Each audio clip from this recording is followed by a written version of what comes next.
Shabbat Shalom, everybody. Shabbat Shalom. Welcome, welcome. Hello, everyone. We're checking it out. See what's going on. Make sure everybody in the house is in the house indeed. Turn your volume down some, please.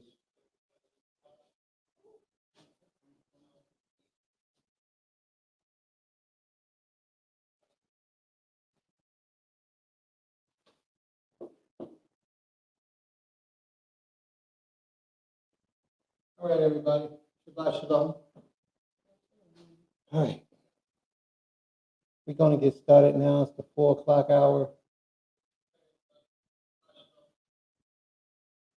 And we got a few people in the room.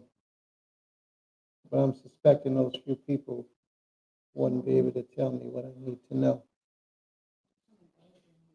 It's on me? It's dark? It looks clear on here. Yeah, earlier we were having a little technical difficulties with StreamYard. We don't know why, but StreamYard wouldn't let us in. Maybe they wouldn't let us in because they don't want us dropping all these jewels, letting everybody know all this knowledge. So we don't know. Device not connected. The audio, you have to connect your device. It's saying that you're not connected yet. I don't know what the problem is.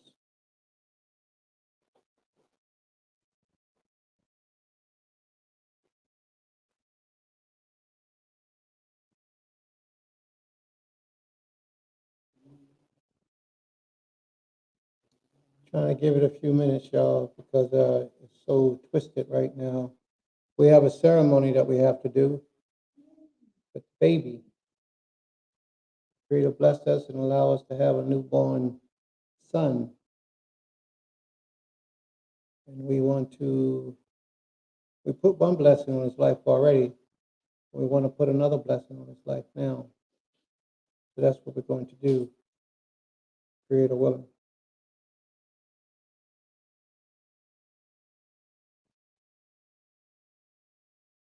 All right. It's now after the 4 o'clock hour, family. We must be moving in reverse. Hey, Shabbat Shalom, Sister Sakari. Shabbat Shalom. Where?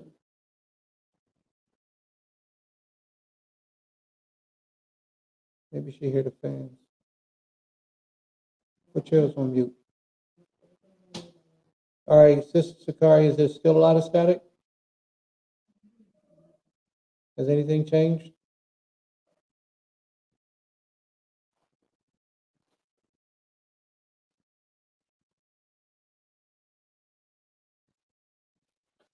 Sister Sakari, has anything changed with the static?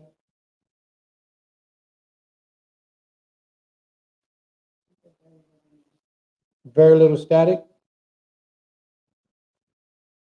Let me see if it's something I can do to fix it.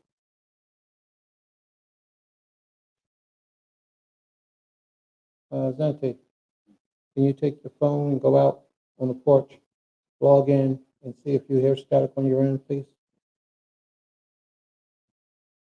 I don't know what it is, but StreamYard got us all messed up where they won't allow us to perform properly. So we have to check it. Does anyone else hear any static? Or is the static all cleared up?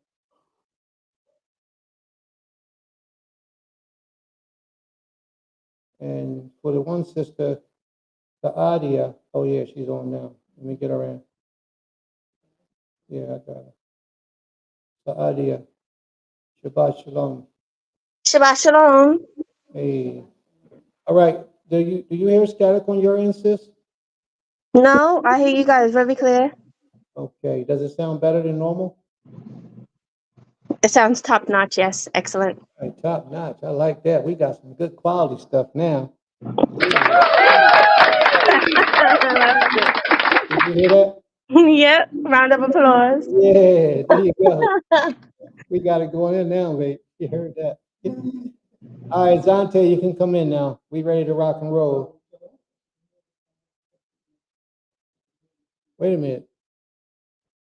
Taylor Yoel says she hears static, but I can hear you. Did you hear static? All right, go try it again, please. I don't know. I don't know if it's because you are.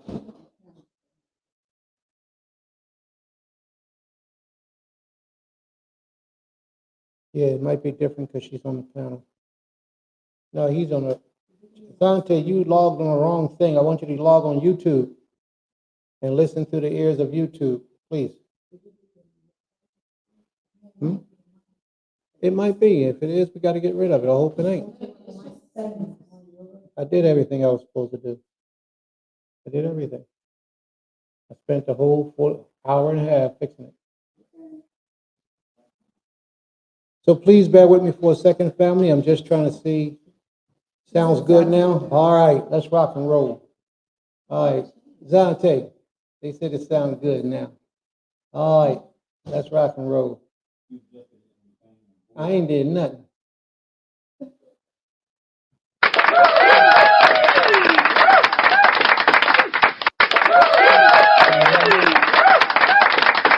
Did you hear me? Did you hear the applause? Okay, there you go. All right, let's get started. All right, family. So what we have now, we're going to get started. We're going to flow in this motion. So we need everybody to go out to like and share and ring the bell. Everyone, please like, share to your social media groups, some to your messengers, people you know that you think can use the message and hear the lesson. This is the time we're going to get busy now. But before we start, before we even begin our commandments, we need more likes, she said. We only got how many? 4? We got 4 likes. We got like 3,000 people in the room. So y'all got to come on, get the likes up, the 3,000 likes. All right? So we're going to get started. But we're going to start with a prayer, with a blessing of the baby, and then we're going to go into our commandments. So everybody who's with us at this point, you're blessed, and we're honored to have you here with us as we memorialize this portion of our Shabbat day with what we have as a custom of our people, that when we give a birth, a new life come into the midst of us, we offer that life back up to the Most High as servitude and humility throughout all of his existence. Can we all rise, please?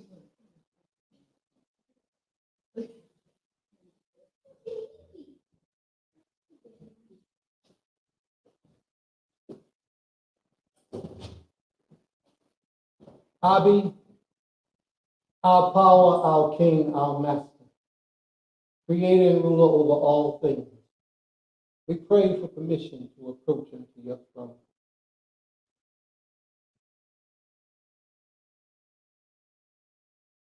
Abi, thank you for this blessing that you have blessed our family with, this addition that you have brought into the nation to help to develop the nation to draw closer to you. We ask, O great King, that you will put a blessing upon his life, that he may serve you throughout all of his days, be counted amongst the great and those who you have been pleased with throughout all eternity. We ask that you would allow his life to be an offering unto thee.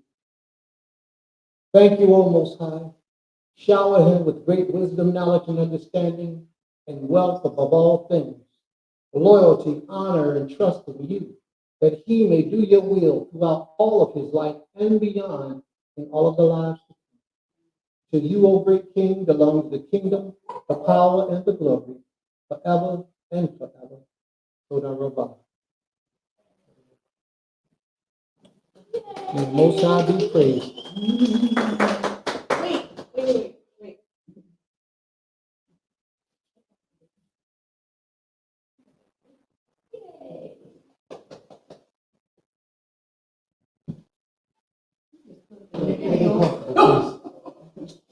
All right, family. All right, family. We did the baby blessing. Ain't that nice? We did the baby blessing. All praise be to the Most High King of all creation. All right. We're going to get started, family. We're going to get moving. All right. Is anyone who would like to thank Who would like to give us a commandment first? Anyone else like to give the Creator a commandment? Give us a commandment for the Most High at this time? All right. Shabbat shalom, everyone. My law can be found in Exodus, chapter 35, verses 1 through 3. Can everybody hear her? No. All right. You might have to come up. You might have to come up. Stand up. Say it louder. All right. Shabbat shalom, everyone. How is she now? Clear. Shabbat shalom, everyone. I'll be reading from the book of Exodus, Shemot, chapter 35, 1 through 3. And Moshe assembled all the congregation of the children of Israel and said unto them, These are the words which the Most High hath commanded, that ye should do them. 6 days shall work be done, but on the 7th day there shall be to you a holy day, a Sabbath of solemn rest to the Creator. Whosoever doeth any work therein shall be put to death. Ye shall kindle no fire throughout your habitations upon the Shabbat day. Explanation, please. So, from my understanding, the Shabbat day, when it says no manner of work, so that means definitely no working for anyone else, going to a job that you get paid on, no work if you no work as in picking up sticks, preparing, no ironing, no cooking, of course, because it says do not kindle a fire upon the Shabbat day. And I'm not adding to what he says, because basically that's my interpretation. I know other people have say other things to go along with it, but in the book, it's clearly saying no manner of work. And I know for some that also means like no sweeping of the floors, no washing dishes, to that degree, and basically like preparing your foods prior. But there is, made from my understanding, you have to, prepare someone's plate. That is some form of work. But yeah, so that's my interpretation. All right. Thank you. Let's go to Isaiah 58. Isaiah 58.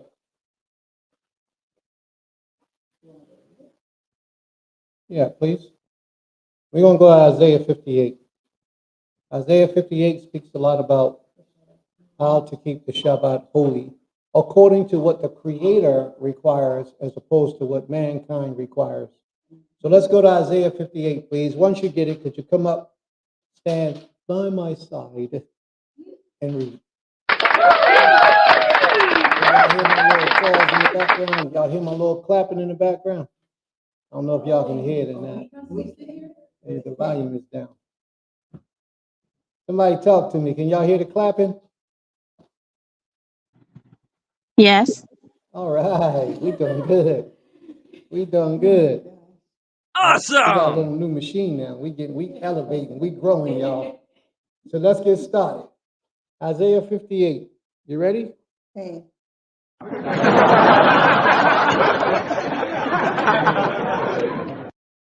Isaiah Yeshayahu 58, verse 1. Cry aloud, spare not. Lift up thy voice like a horn, and declare unto my people their transgression. Tell all of my people what they're doing wrong in their way of service unto me. Read on.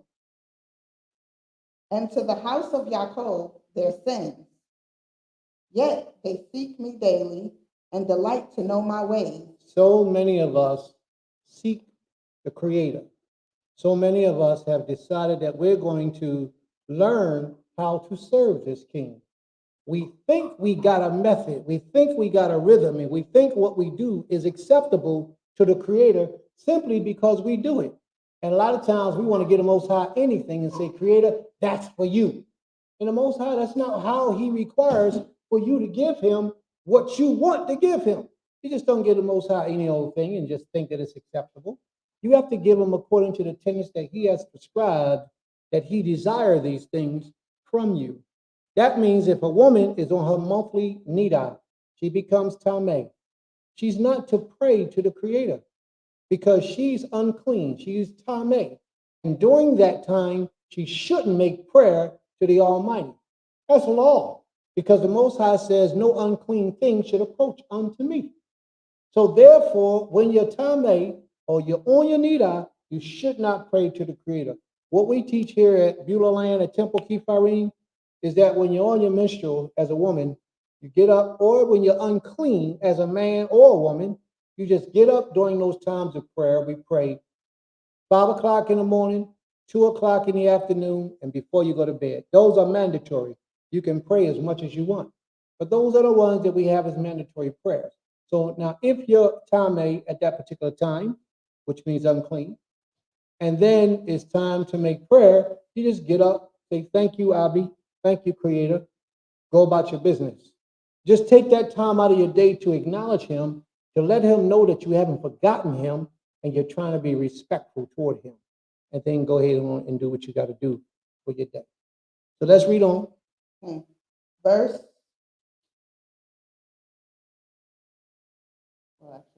Still in verse 2.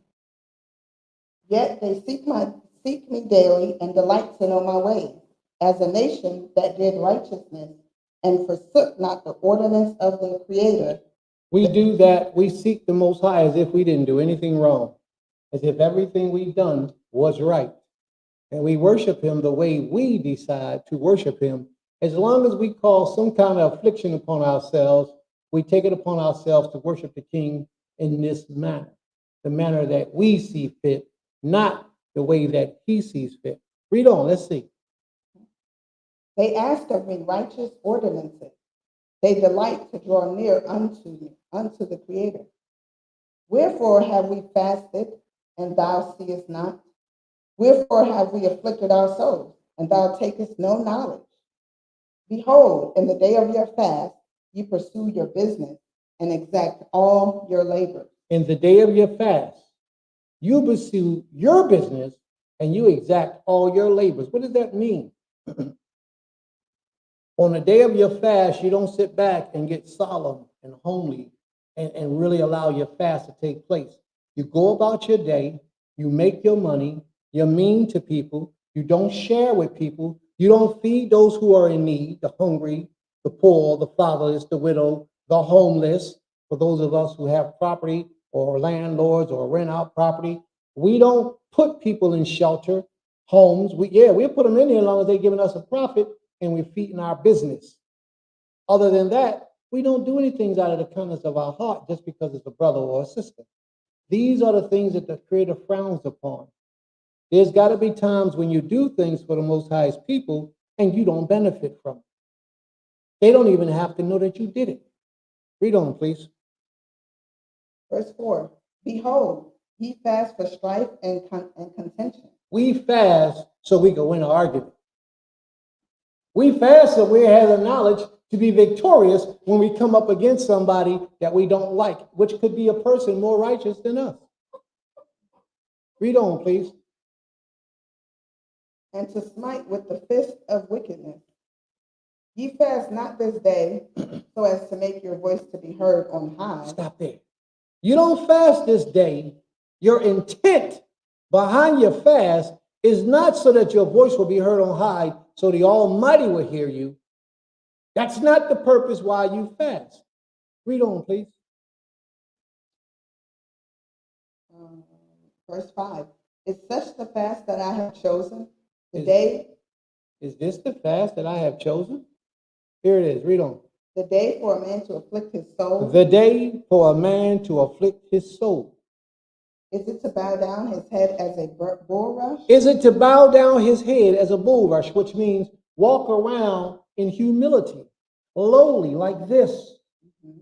Go ahead. To strike with the and fist. to spread sackcloth and ashes under him. To spread sackcloth and ashes over himself and go through a mourning causing pain upon his flesh.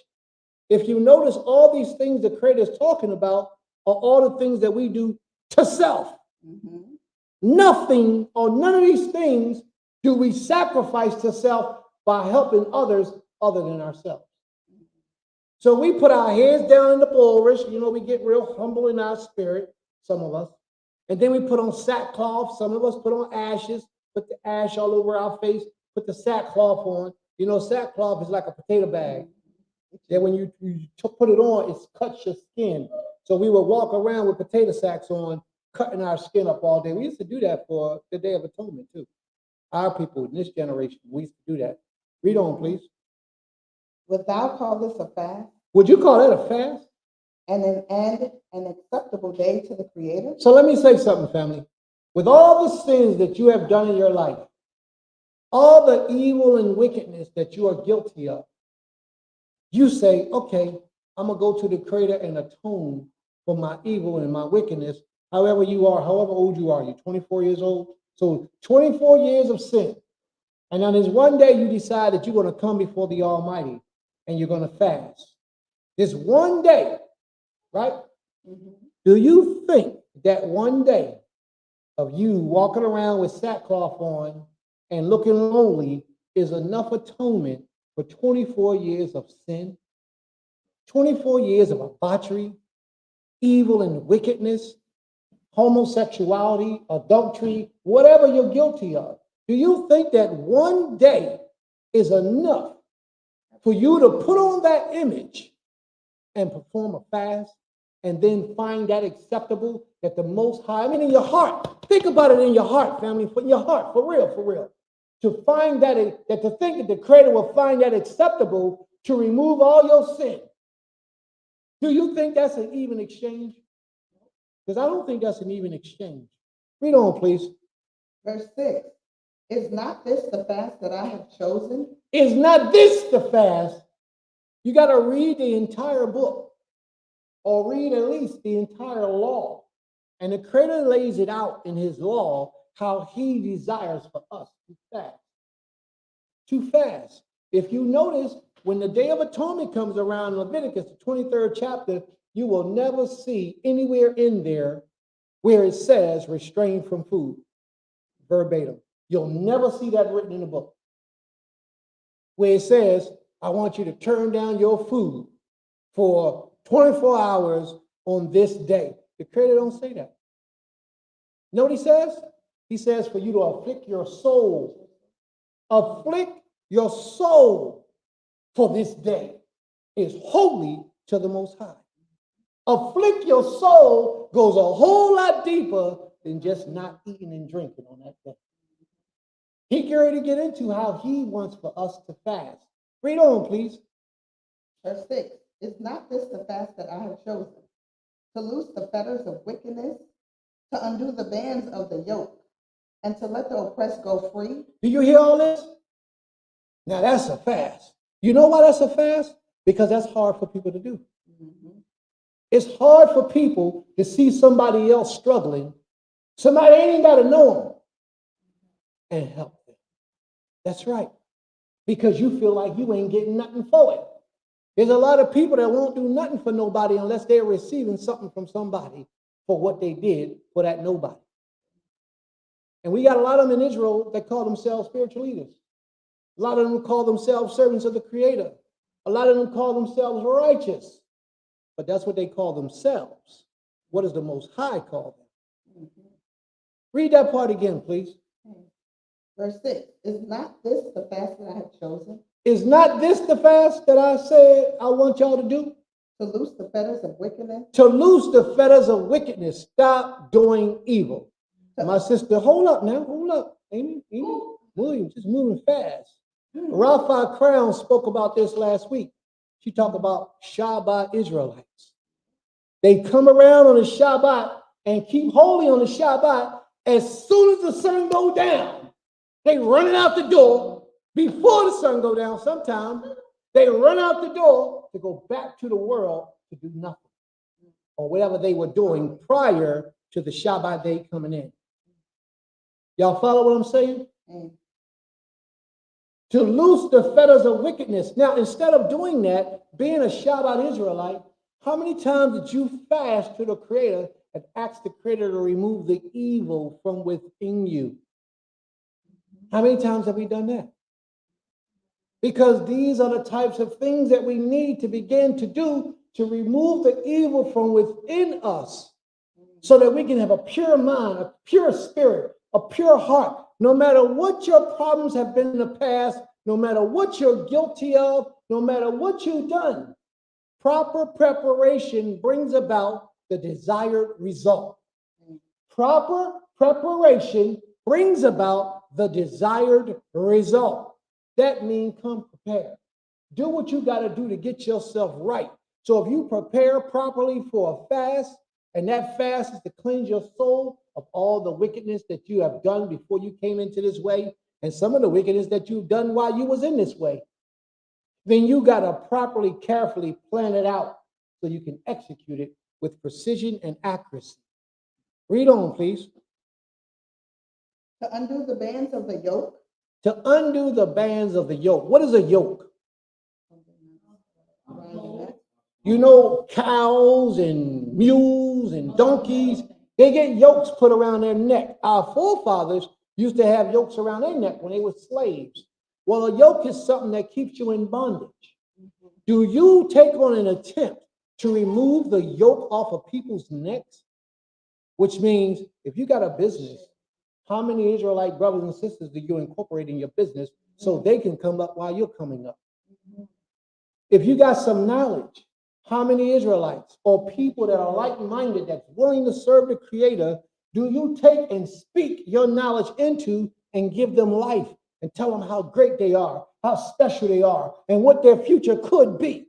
Do you do these things? Do you remove the yoke off of the necks of individuals in an attempt to bring about righteousness? Do you do that? Or do you keep to yourself and say, I'm going to mind my business because these jokers out here, you might say niggas, because these niggas out here are crazy. You know how we do. We call each other nigga quick. Nikri is the Hebrew word, but, you know, we like to use nikri. That's an ignorant person, but, you know, we used to like to use the word nikri. All right, let's move on, please. What's the next one? And to let the oppressed go free. Let the oppressed go free. And that you break every yoke. How many children do you know that's living with parents that can't eat every day? That don't have a change of clothes every day? How many? It's a lot. How many people do you know that's struggling in life every day? Just struggling to make ends meet, ain't got no job, and everywhere they try to go and try to get employment, the first thing they tell them is, oh, you got to work on Saturday. And they say, well, I can't work on the Shabbat. And they turn around, the boss, the employer say, well, you can't work here. Just that simple. So therefore, the brother is trying to keep the laws of the Creator, but he can't get no employment because the society in which he finds himself in are anti the Almighty. They have no desire to make life compatible to that of the Torah. So therefore, you're struggling. I know a lot of Israelites say, well, Prince, nobody can judge me on when I work. Nobody but the Creator. Always keep that in mind. You're not supposed to work on the Shabbat day. For whatever day the Shabbat day is for you, you're not supposed to work on the Shabbat day. Because I say that, I got to justify that because some people don't keep the Shabbat like we do. Some people keep a different Shabbat. I spoke to a young lady yesterday, very, very intelligent young lady, very spiritual, powerful young lady. And she actually keeps the Shabbat on a different day. She keeps the rotating, floating Shabbat. So if she's listening, I suggest that she also shut down whenever her Shabbat day is and don't do any work, because that's commanded by the Creator, not to work on the Shabbat day. And then we have some brothers who believe that the Shabbat day is only when the sun rises on Saturday morning. They believe a day starts when the sun rises. Well, whenever you believe, keep it. Whenever you understand that the Shabbat day is, keep it and keep it holy, sanctified unto the Most High. Read on, please. Verse 7. Is it not to deal thy bread to the hungry? Is it not to do what? To deal thy bread to the hungry. Hey, let me ask y'all a question. Because a lot of y'all read that and read right over it. A lot of y'all read that and read right over. What do we call money? Thank you. What do we call money? We call KSF what? We call it bread. We call it bread. That's what we call money. So when you read this scripture, why you think it might not be talking about money right there? Yeah, Raul, you one of them, huh? Read that scripture for us again, please. It is not to deal thy bread to the hungry. That thou deal thy bread to the hungry. Remember that brother and that sister I told y'all about? Yeah. That didn't have no job? Remember those children I told you about that didn't have clothes to put on and food to eat and water to drink every day? Remember that sister that lives right next door to you that every time you see her, her little children's nose is running snotty because she was in a bad relationship with a man who abused her? She had to leave and run for her life. Remember that sister? What do you do to help them? Or that old lady, remember that old lady whose husband died last year? And now the rent man is coming to put her out in the streets. What do you do to help her? And you got money, you got bread, you got much money, you got much money, a whole lot. You got it going on.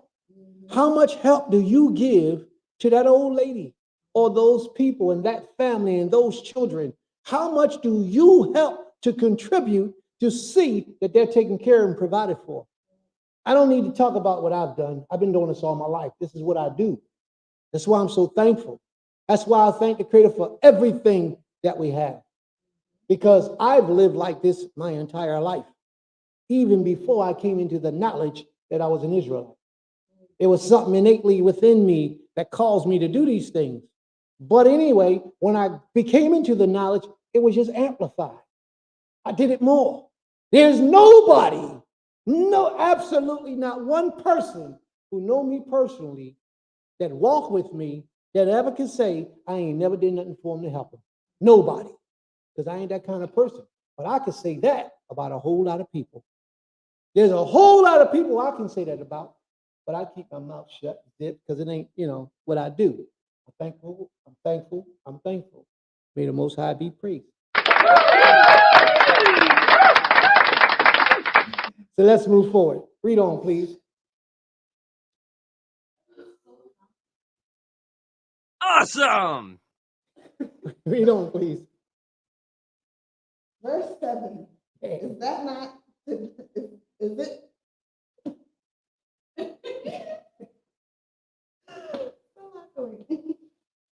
Okay, verse 7. Is it not to deal thy bread to the hungry? Is it not to deal thy bread to the hungry? Exactly what it's meant to do. All that you intake, don't assume that all the wealth you get is for you, because it's not for you. Only a percentage of it is for you. The rest of it is so that you can help somebody, so you can feed somebody. So every Israelite should adopt a child, and you ain't got to adopt that child physically, but you should adopt the child where you build a bond, build a friendship with that child, and take care of that child. Make sure that that mother has what she needs to take care of that child.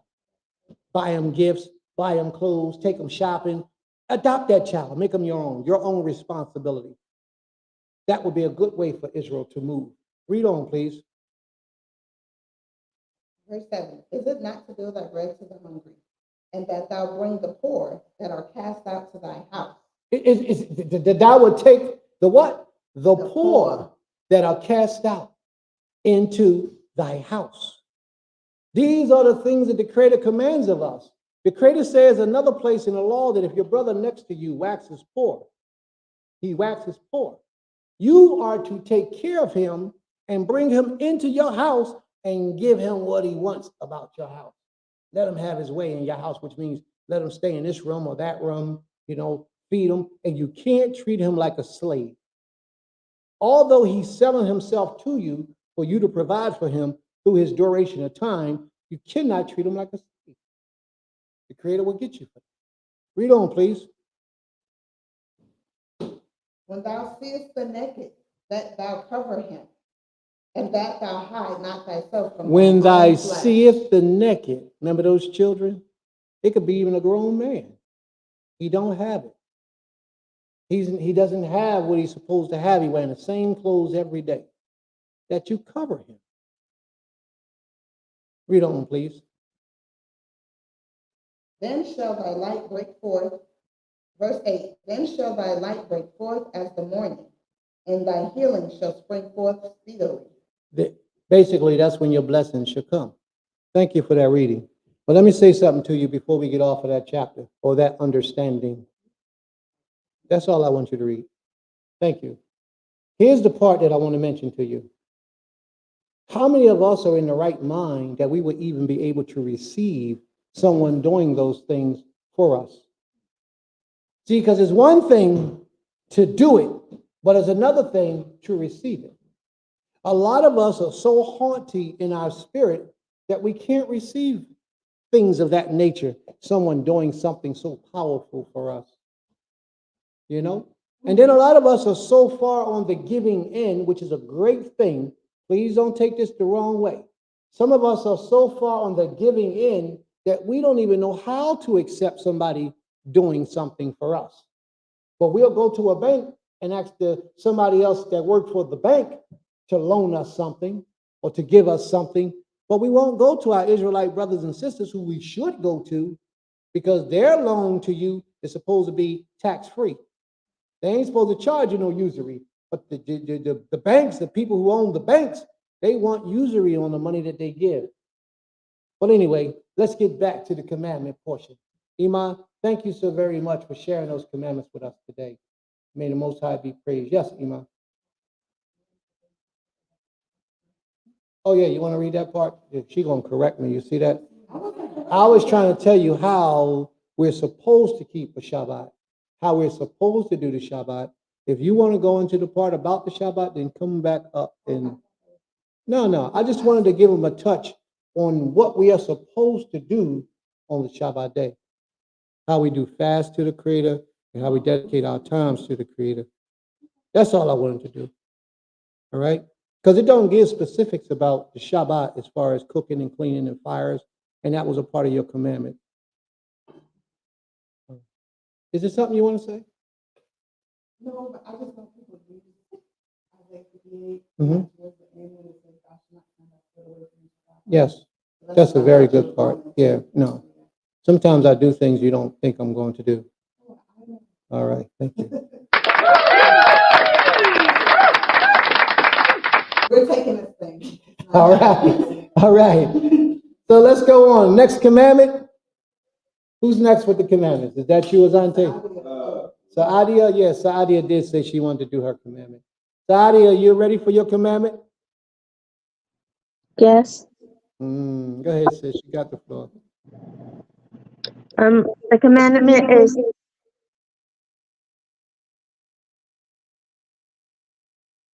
Are you speaking? I can you hear can't hear me? you. No, I couldn't hear you. I heard you say Oh, my commandment is. sorry. Leviticus 19, verse 24. All righty. Want to read it for us, please? I don't know if when I'm reading, that's when you can't hear me. Um, Well, I can hear you can when you you. hear me? I can hear you when you're talking. Oh, okay. So, Yo, something wrong with your mic, sis. Something wrong with your mic. Do you do something different when you read than when you talk? yeah, like when I'm reading, I go to I'm opening up the Tanakh on Oh, so on electronically. your phone? Both is on your phone? Yes. And that's the problem. That's what's happening. You don't have a physical book? No. All right. We'll read it for you, okay? Okay. All right. Go ahead. Read that for tell us chapter and verse, Leviticus 24, Leviticus 19, verse 24. 19, verse 24.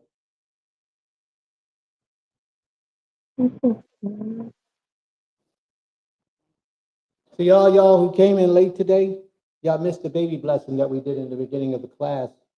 We took the baby and offered the baby up to the Most High. Y'all missed that, but that's okay.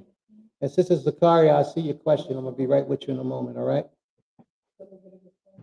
She said Leviticus 19, verse 24. Yes. All right, you ready, sis? We got Yes. somebody to read for you. Here she comes. Toda Rabah. Out of the ball. Leviticus 19, verse 24. In the fourth year, all the fruit thereof shall be holy to praise the Creator withal. That's the KJV version. Speaker, mine, Leviticus 19:24 mentioned not cursing the deaf and putting a stumbling block before the blind. See if it's 25 in your book. 19:25. And in the fifth year ye shall eat of the fruit Leviticus 19 thereof. Yeah, and 24. yeah. So try Well, 23. 24 says, but in the fourth year. Try all your fruit- 23. 23. And 23 says, and when ye shall come into the land and shall have planted all manner of trees for food, then you shall count the fruit thereof as uncircumcised. All right, Years- sis, so Adia, can you check, make sure what your book says? Okay. Make sure it's 19 and 24. What you got there? You got your book open? 1924?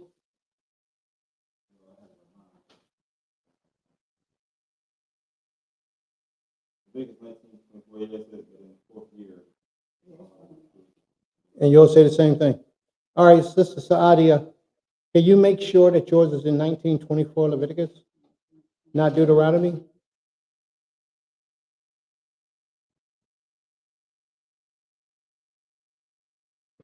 Yes, I'm checking now.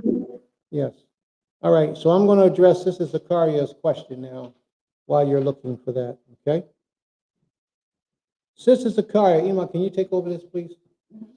She says, Ima, She says, I have a question. Apologies, perhaps it was covered before I came in late. You mentioned fasting to the Creator on Shabbat. I have heard in the community that we are not supposed to start a fast on the Shabbat. I am not sure where they are getting that information from, but was asking for clarity on what you mentioned about fasting on Shabbat. okay. Very good. Very good question. Commonly, we never fast on Shabbat. Commonly, meaning that if you're going to pick a day to fast, you shouldn't fast on the Shabbat day. Why? Because there's a lot of grief and misery, and the Most High wants you to be joyous on the Shabbat. But let me say this to you.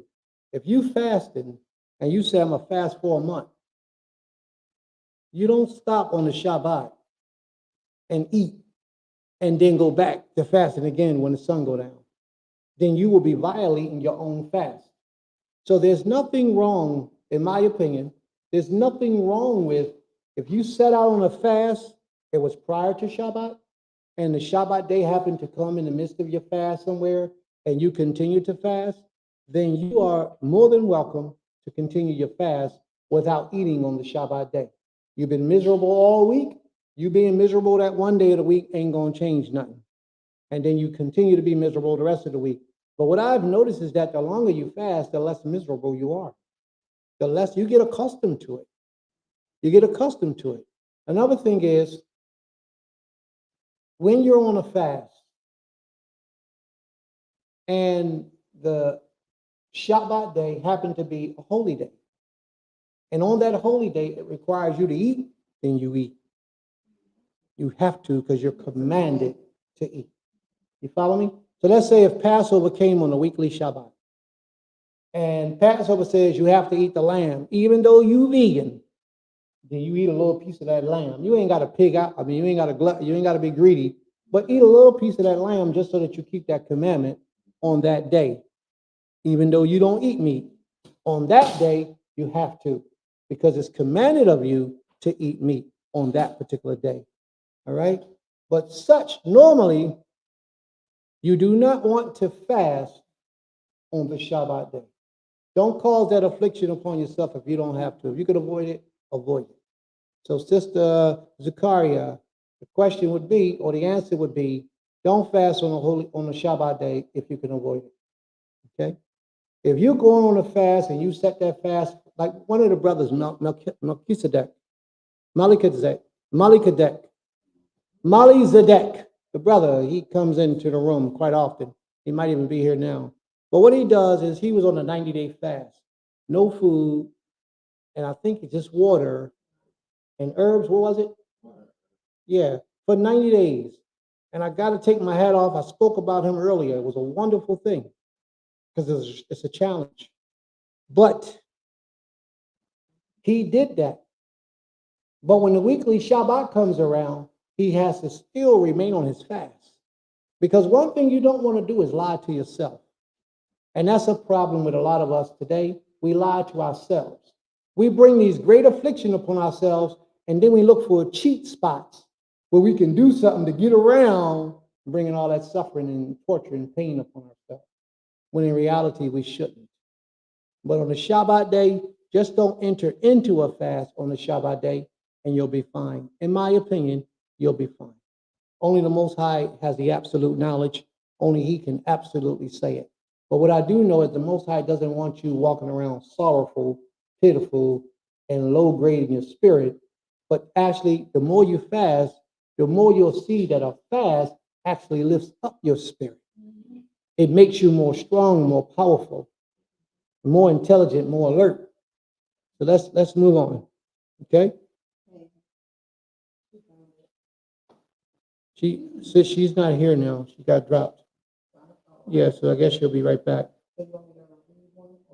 Well, let's wait till she comes back. You can read another commandment. When she comes back, we'll get back on hers. May the Most High be praised.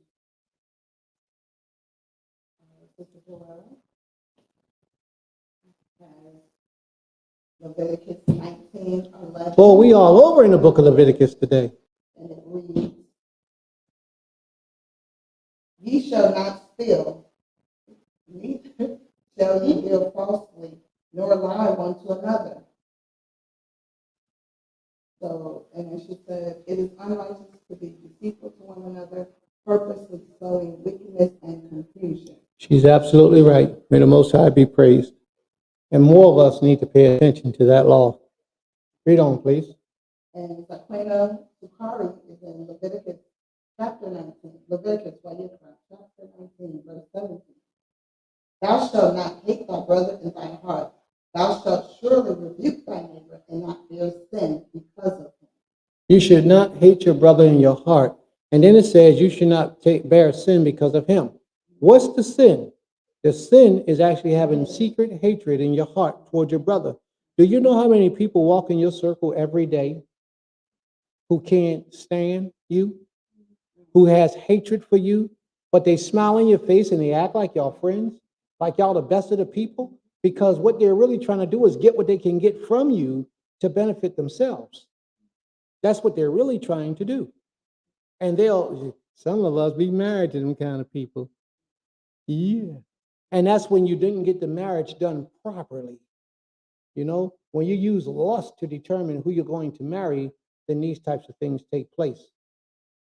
There another, okay, she's back. Somebody else?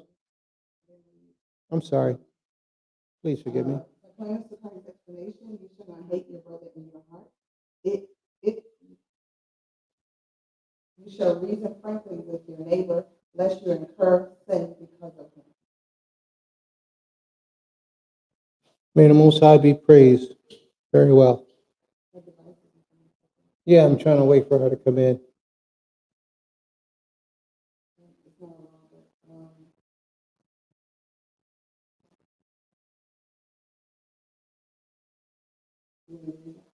Oh, sure. Nice comment. Crown says, Prince said, "There are a lot of people that won't do nothing for nobody unless they are receiving something from somebody for what they did for that somebody." Now those are bars. What they did for that nobody. There are a lot of people that won't do nothing for nobody unless they receive something from somebody for what they did to that nobody. Now those are bars. Thank you. We got to write a rap song now. Read on, please. Thank you for that comment, sis. There's a struggle for me to rush into. All right. All right. Sister Saadia, she's not ready yet. Okay. Just tell her to keep going out, coming back in. Make sure she got it. Okay, there she go. All right. Let's go, sis. We got you. I have my Tanakh as well. All righty. Wonderful. Let's rock. It's sorry, but it was a Leviticus 14, and it says, "Thou shalt not insult the deaf, nor place a stumbling block before the blind. You shall fear Jehovah your Elohim." And I interpret it as when it says you should not insult the deaf, not being aware of the conversations that people are having about you. People tend to talk about one another behind their back instead of correcting that person face to face. It becomes a group discussion instead of brotherly or sisterly love. And then, or place a stumbling block before the blind. What I've noticed that a lot of sisters come into knowledge of self in terms of knowing our true identity. Instead of calling themselves Jamaicans or Trinidadians, African Americans, we identify as Israel. But the knowledge about the law, statutes, and commandments, they're naive in. And though some brothers proclaim to be righteous, they would seek out these women and manipulate them.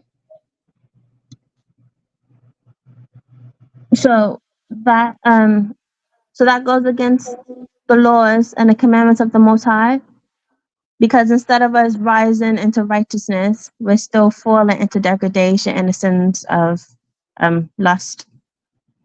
Very good. You're absolutely right. May the Most High be praised. See, that commandment was worth the wait. A very good. So, Oh, yeah, yeah. And I pray that a lot of people really hear the words that you spoke. Because, see, that's what happens often. People, they hear you speak, but they don't really hear the words that you're speaking. They don't get the message from the words. So I pray that a lot of people get that message. May the Most High be praised. Toda Rabbah. All right. Did you want to give us a commandment? Oh, okay, go ahead. My law is coming from Exodus chapter 23, verse 24.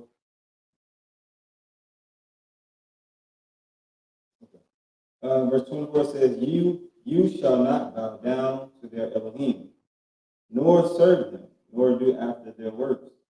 But you shall utterly overthrow them and quite break down their images.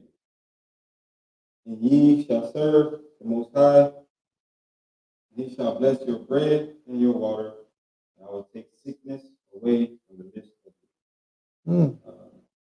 My explanation is the Most High commanded us to not serve any other Elohim on the face of the earth, and we are to cast down every falsehood, every image. And at that time, we were breaking down physical images and physical statues that they had offered up to these Elohim. But in today's time, we must still cast down those images and those falsehoods, so that the Most High will bless our bread and our water and continue to remove every sickness out of the midst of us. May the Most High be praised. And you know, physically, actually, not physically, actually, the greatest sickness in the nation of Israel is a mental sickness.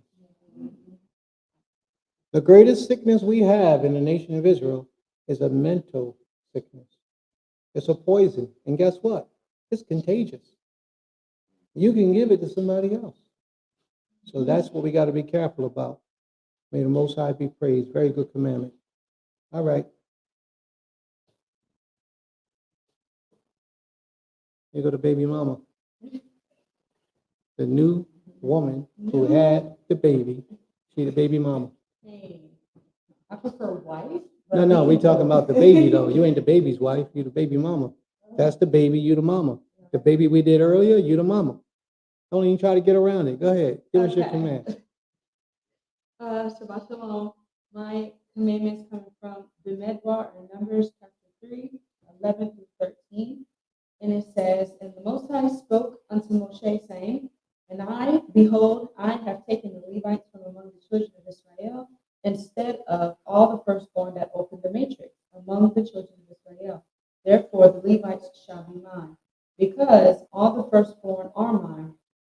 day that I smote all the firstborn in the land of Egypt, I hallowed unto me all the firstborn in Israel, both men and beasts. Mine shall they be, I am the creator. So I chose this law based upon our conversation this morning. It actually made me think of this because that's when you told me that the dedication was happening. And I was like, oh, I thought we didn't have to do that thing because of the Levites being taken instead of the firstborn. But I chose this because our son got his dedication to the Creator today and got blessed. And it just made me think of this. And I think there's a few things I want to point out. First, that the firstborn, he says in verse 13, sorry, because all the firstborn are mine, for on the day I smote all the firstborn in the land of Egypt. So it's really important to recognize that the Creator gave life for us. He took all the firstborn in Egypt for us. So that's really intense. So I just want to point that out. And then two, I am grateful that the Levites are the ones that are what? What? You're grateful that the Levites, you ain't gotta give up your son now. You got the Levites. But can I say it though? You keep asking me what? I say it I in didn't my say, words? I wasn't saying that. You keep asking me what? Okay. Look at me in my eyes. Okay, great. So I am grateful that the Most High has rewritten this law. He had changed that because even though, let's say we were back in that time and this law wasn't the one, we actually lived in the time where the firstborn were dedicated. Of course, I would have to do that because that's a commandment. But it would be a hard thing to do, no doubt. So I am thankful that the Creator saw fit to choose one tribe instead of the firstborn of Israel. So that way I don't have to physically give up my son. But like I said, even if that was the case, I would do it. It would just be hard as a mother, or at least a first time. There's no doubt that's really difficult. But anyway, that's just my take on it. I'm really grateful that that I have the experience of being a mother now, and the Most High saw fit to open my matrix in my womb with my firstborn son. And I'm grateful that we had his blessing today. So that's my community. Creator, forgive her, for she know not what she say. She fully don't understand. Oh, okay. But I will do my best to teach her, Creator. There is nothing, and I want to say this again, ever in life, nothing too much of a challenge for you to give to the Creator. I just had, and that's my son. You know, if it's the Most High's will, may the Most High's will be done. It's just that simple. And I say that with everything in my life. If it's His will, let His will be done, and He's still great. He's still great. We have to understand that. But I don't expect you to fully come into that knowledge because it comes through duration of time, trial, and testing and teaching, that type of understanding comes to you. The average, you've been here, 2 years now? You're doing great. You're doing great. No slack to be taken off you. You're doing great for somebody for 2 years, right? But the statement there, it's a great statement, and I understand where you're coming from. I truly do. But honestly and earnestly, I could not allow that to stand, being your husband, because the Most High heard it. And it was just a lack of understanding. The Most High could have took him out for what you just said because you don't understand what you said. You just put something in front of the Creator, and nothing should be put in front of the Almighty. Nothing. So, you'll learn in time because you're my wife, and I'm going to teach you what I do. So just be patient. You will get it. One day you'll fully understand. See, he bearing record to that right now. He bearing record to that. The baby bearing record to that right now. Y'all hear him? But that's okay. We gonna move forward. Thank you very much. May the Most High be praised. Excuse me, y'all.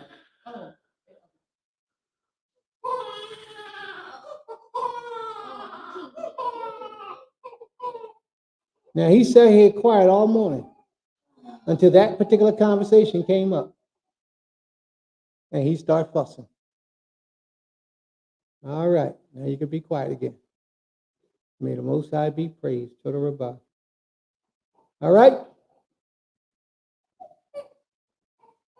This is why we're here, to teach us how to be pleasing and acceptable to this King. That's what it's all about. All right? So is there anyone else who would like to thank the Most High for anything special? Yeah, I mean, is there anybody else who want to give a law, a command to the Creator for anything special? Anyone? Okay. My turn. I forgot the law I wanted to say. I had a good one for y'all too. I forgot what it was. So let me see if I could just dig into my mind and grab another one.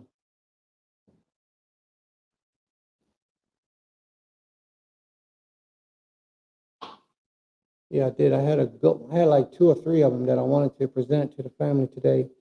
And right now, none of them comes into my mind. Sister Zaccaria got one. Okay, let's go with her for now. And I'm going to play it. Okay. I'm going to meditate on what my commandment was, see if I can remember to bring it forward.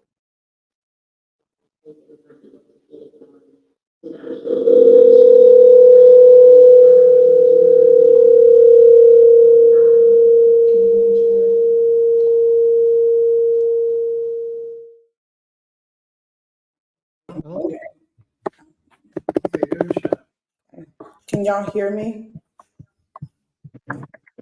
King. Okay, I'm gonna try to play her message.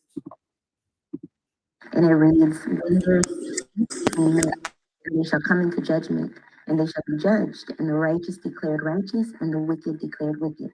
And it shall be, if the wicked is to be beaten, that the judge shall cause him to lie down and be beaten in his presence with the number of blows according to his wickedness. 40 blows he gives him, but no more, lest he beat him with many more blows than these, and your brother be degraded before your eyes.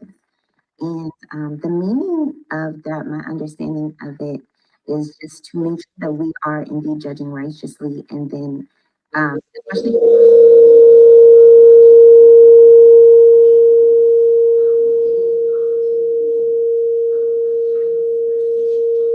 able to repent, because we are not punishing them or beating them to degrade them, to make fun of them, to, as the Gentiles did to us, buck break them, as they would say. We're not trying to break their spirits, but we do want to enact a punishment that is worthy of whatever crime was committed and whatever wrongdoing was committed, so that they know that this is not acceptable. This will not be tolerated in our community. However, we love you still, and we want you to take the opportunity to be able to repent. Because once you take it further than that and you start to degrade your brother or your neighbor, then the more likely it is that they will turn away from the community, that they will turn away from the laws of the Most High, and they will turn away from whatever lesson it is that is trying to be taught for their, restoration, for their repentance. And so I think it is really important that when we do enact judgment, that it is not overly harsh, that we are still acting in accordance with love for one another, understanding that this punishment must be so, however, not to the point in which it turns somebody away from the community and the faith of Yahweh. All right. May the Most High be praised. Toda Rabbah. All right. Good commandment, sis. And thank you for your interpretation, your understanding of the command. And thank you for sharing. Is there anyone else who has a commandment that would like to read a commandment to us?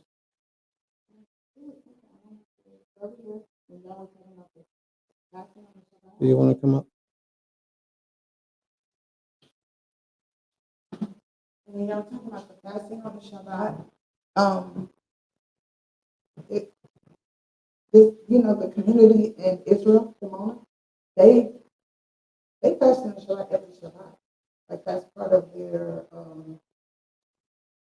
culture, I would say, their rules. And so every Shabbat they fast.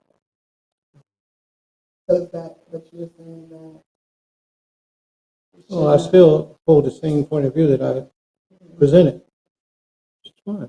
Everybody's entitled to serve the Creator the way that they choose to serve this King. They don't listen to what I say. It's okay. We had those conversations. That's what they do. That's what they do. It's fine. We had a very intimate relationship with our community over in Dimona, Israel. Ben Ami, knew him personally. Nasik, Asiel, knew all of them personally. And we had plenty of conversations in reference to different things that we may differ in, to try to bring some light on these things. But, you know, people do what they do. And it's not for you to judge, it's just for you to give your opinion or give what you understand the law to be. And once you do that, then you have to let people up to their own devices. And if they continue to do evil or do what they feel is right, it's totally up to the Most High to judge them in that matter and not you. Okay?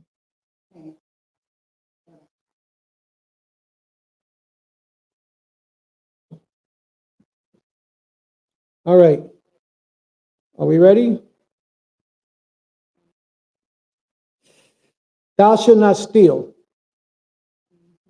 Thou shalt not commit adultery. Thou shalt not murder.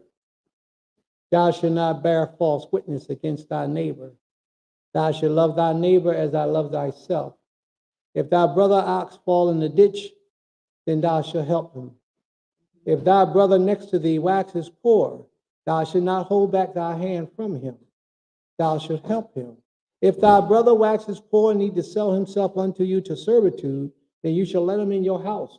Give him the pick of the choice, and thou shalt not be harsh or cruel to him. Is there another commandment y'all want me to say? I had some other ones now. Yeah, I had some other ones. I did have some other ones.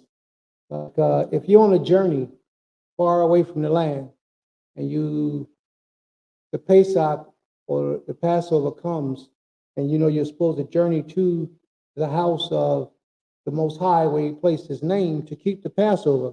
But if you're on a journey or you're unclean by reason of the dead, then you wait until the second month to keep the Passover to the Most High. That gives you ample time to return back to the land and ample time to be recleaned of your uncleanness, because there's almost no uncleanness that lasts for 30 days, unless it's a venereal infection and you have to wait till it passes away completely. Then you count 8 days and you're clean. Okay? But other than that, there's no, even if you touch a dead body, it's 7 days. The third day and the seventh day, you have to be sprinkled. On the third day and the seventh day, you ought to be sprinkled. Or if you walk into the house where somebody died, you have to be sprinkled on the third day and the seventh day. If you walk on the grave of a man that died, you have to be sprinkled on the third day and the seventh day. If you touch the bone of a man that has died, then you have to be sprinkled on the third day and the seventh day. These are all laws of the Almighty. Yes. No. Yes. Yes. Which fast are we speaking about? I don't know. I think at the moment they go from sunset to sunset. So I don't know what that fast. I would think that you would know, sis, before we would. Ain't she connected with them? Oh, that's your other aunt? Oh, okay. I thought you had another aunt that was a part of the kingdom. Okay, very good. Yes? The Feast for a Day of Atonement is from sunset to sunset. Yes. But I'm not sure which one they do in Dimona in reference to that. Yes. You got knocked out.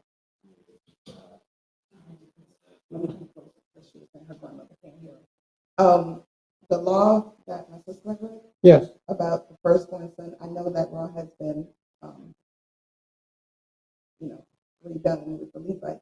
But when that law when it was done, were they talking about the firstborn son of the man, not of every woman he had a firstborn son with, right? But your firstborn son, period. correct? Whichever openeth the womb. The firstborn that openeth the womb of that woman. Whenever a woman has a child and it's her firstborn, Okay, and so, it comes through the way of her vagina, that child is to be offered to the Most High. so I'm saying each woman that you know. Yes. Okay, thank you. And it's sweat. All right, any questions or comments? That's a great point, though. But yes, from evening to evening shall you celebrate your Shabbat. That girl right there, underneath the crown, is on point. She said Shabbat. She ain't say Shabbats, like so many Hebrew scholars say Shabbats. She actually breaks it down, Shabbat. All right, let's move forward. Are there any questions or comments? Are there any other commandments that we need to bring forward?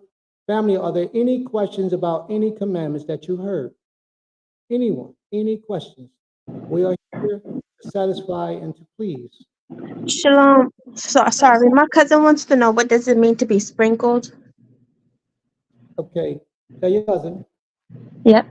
In the book of Leviticus, in the book of Numbers, the 19th chapter, book of Numbers, the 19th chapter, the Creator speaks about if you come across a dead body, the grave of a man, or you enter into a house where somebody died, that these waters of purification that you made in the beginning of the chapter had to be sprinkled on you on the 3rd day and the 7th day in order for you to be cleansed. And if they're not sprinkled on you on the 3rd day and the 7th day, you are perpetually unclean. Now that's spiritually or ritually unclean, which means you can't go to the house of worship. You can't even make prayer to the Creator, because the Creator says that no unclean thing should approach unto him. So therefore, you're actually cut off from the Almighty in so many ways. And that don't mean that you go out and be evil and nasty and wicked. What it means is, because you didn't know, you asked the Creator for forgiveness. And from this day forward, you keep his law. Make a sacrifice. What I would teach is make a sacrifice to offer something back to the Almighty for whatever you have been ignorant of and you violated his law. Now that you know, don't do it again. But what we make is the water. We don't have the exact waters of purification, because water of purification requires a priest and it requires a red heifer. We don't have either of those things. So what we do is we take water, put some salt in it, and boil it on the stove, make prayer over it while it's boiling. But you have to try to be in a clean state while doing it. If you're unclean, you can't make it. Somebody else has to make it. And they would take a bath right before the sun go down and start the water boiling right after the sunset. And then pray over it while they're boiling it. And then after that, put it in a jar, put it up. And if anything like that happened unawares, or you came into a dead body, you had to touch a dead body, you touched the bone of a person, you entered into a house where a person died, or you walked on the grave of a dead man, then what you have to do is on the 3rd day after that, and then the 7th day after that, both of those 2 days you have to bathe, you have to sprinkle yourself, or somebody has to sprinkle you with water. Now the person that's doing the sprinkling, when that 3rd day and that 7th day come around, they also should take a bath right before the sun go down so that they're ritually clean, and then sprinkle you right after the sunset so that they don't come contaminated. You could become contaminated by so many things, and you may not even be aware, but so many things can make you ritually unclean. But a lot of us don't keep the laws of the Almighty, so we don't know this. So I pray that I've answered the question. If there's anything else, please ask it.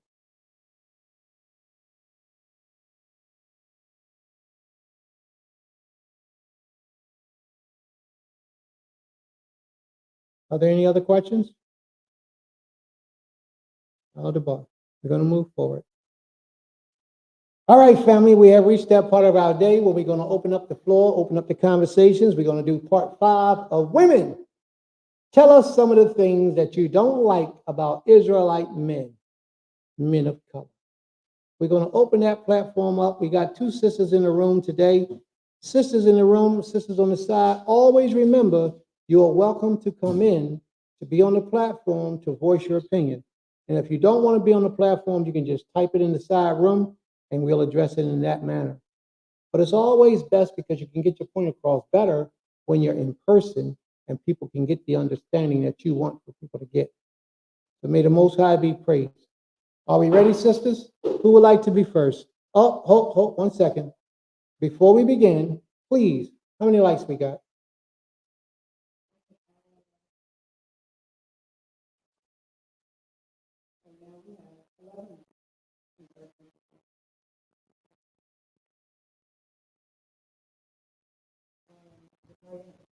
Yeah, I see your question. Okay, please, family, like, share, and subscribe, and get the bell going, the bell thing going on. Do all that, please. All right. We want to address this question before we start our class on the portion of what the women don't like. Okay? You're welcome, sis. Ayana. Go ahead, Ima.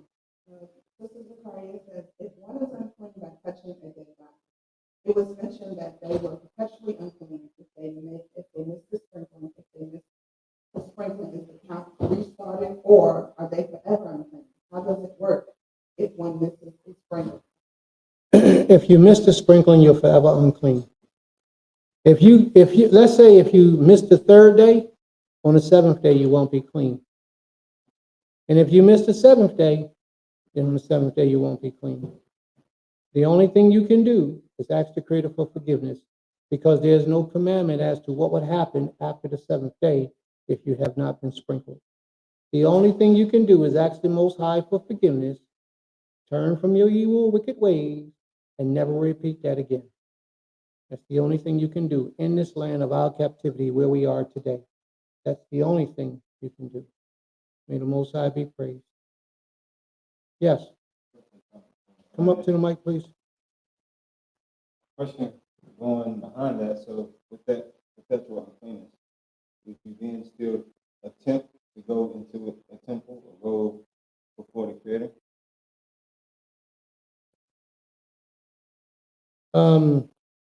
No, you can't. So that'll be forever. No. Once you ask the Creator for forgiveness, then you have to continue on as if you would if you was never unclean, praying that the Almighty forgive you. Yes. But if you don't, then yes, you shouldn't go to any temple, any house of worship.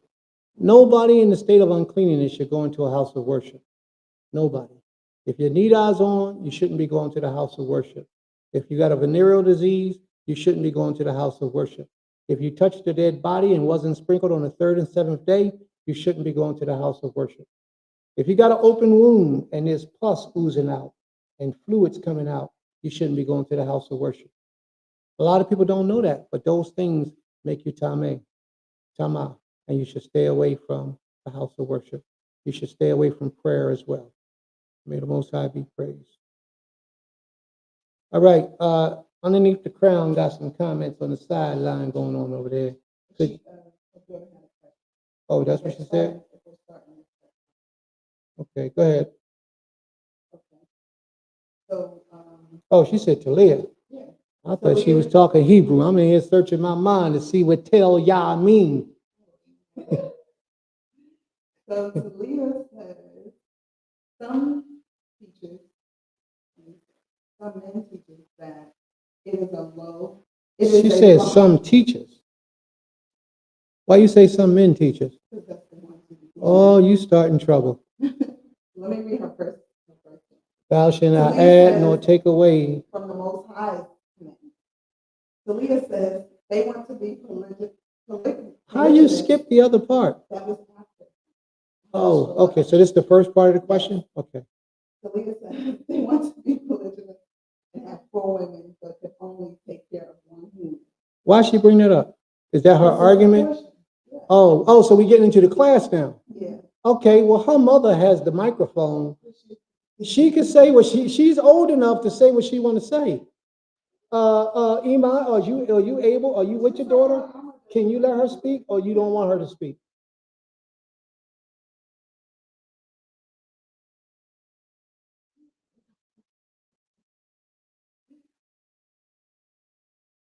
Okay, all right, very well. So let's go back to the caveman days.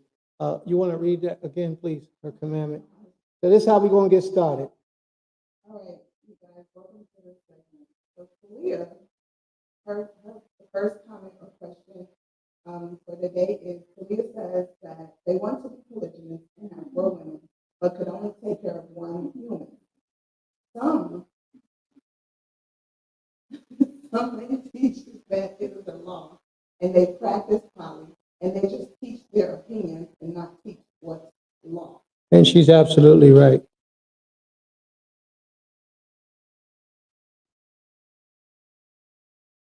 She's absolutely right. There are a lot of males out here that marry women and are not capable of providing for them.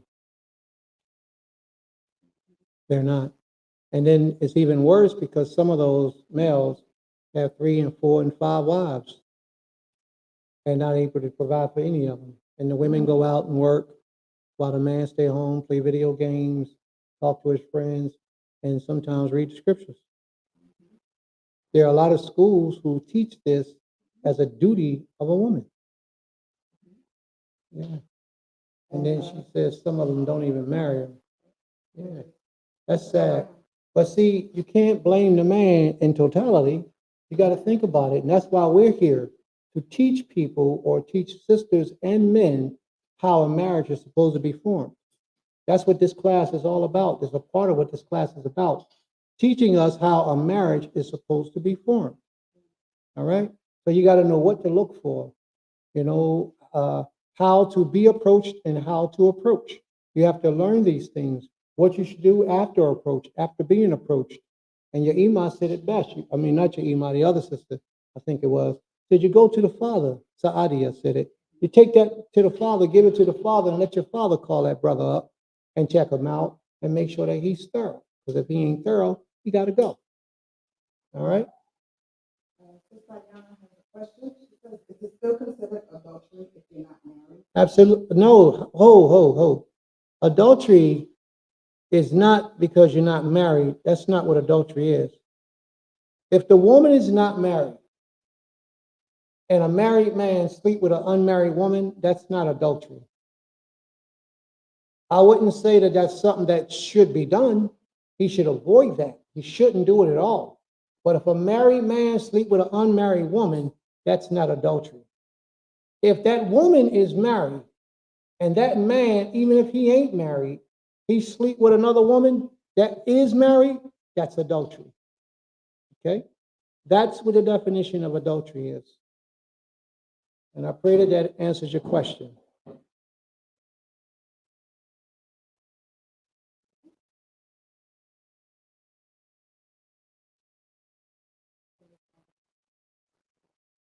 All right. Let's get started, family. So, Sister Rofa Crown, Sister Saadia, it's on YouTube. Whichever one of you takes the mic first, let's go. Ask your questions, let's present them, let's see what the answers we get. May the Most High be praised. May the Almighty guide my mind, my spirit, my body, my language, and my speech as I approach unto you, his people. May the Most High be praised. Toda Rabbah.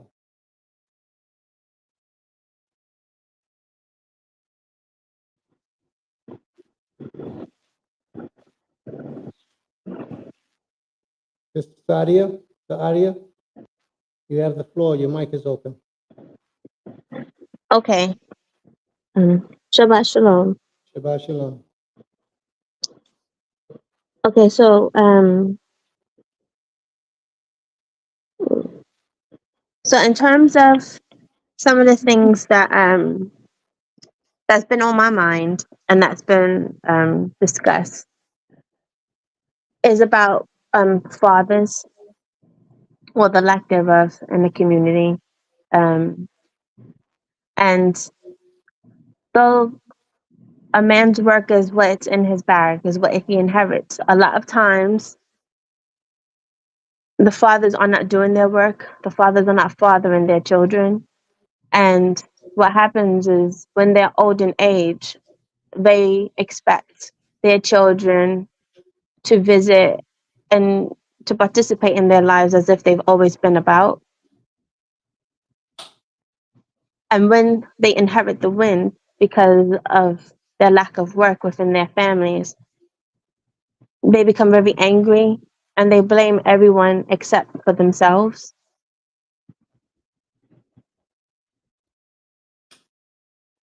Well, she just spoke what she had to speak and just shut the mic down. See that? She did one of your moves, Sister Rofi Crown. Said what she had to say and shut the mic. Bang, no goodbye, no see, that's the end, no none of that. Just shut the mic down. It's like, All right, let me address that issue. I would agree that happens a lot.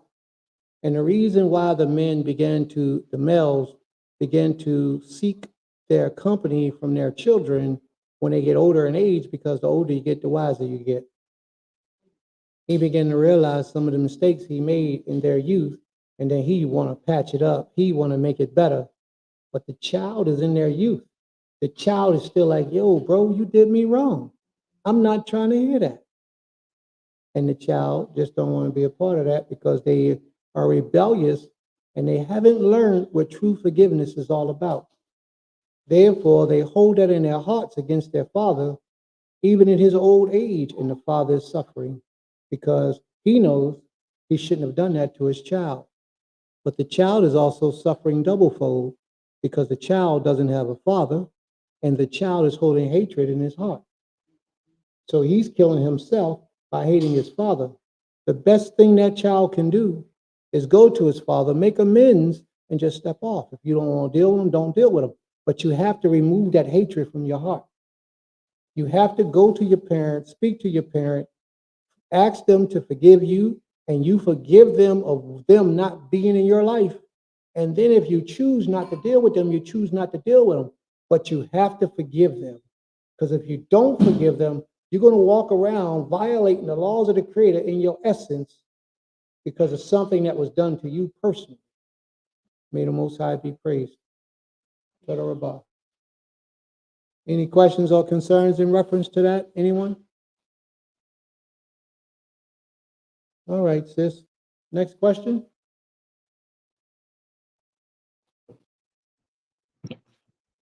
can I just say that even if a child forgives their father, and okay, there's a situation whereby a father has 4 children and that father was absent for his reasons.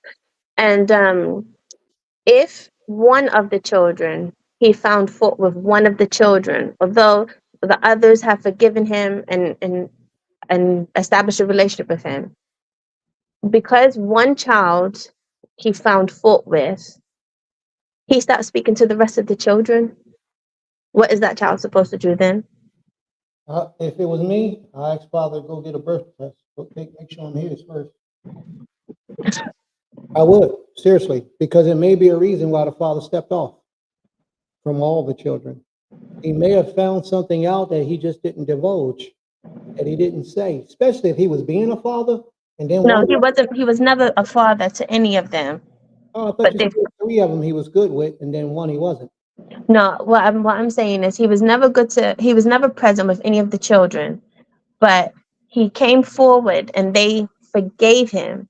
He didn't. He wasn't really a part of their life, but they forgave him in hopes that he would be a father to them in their adult years. And because he found fault with one of the children, although they all forgave him, all 4, he found fault with one of the 3. He stopped speaking to all of them.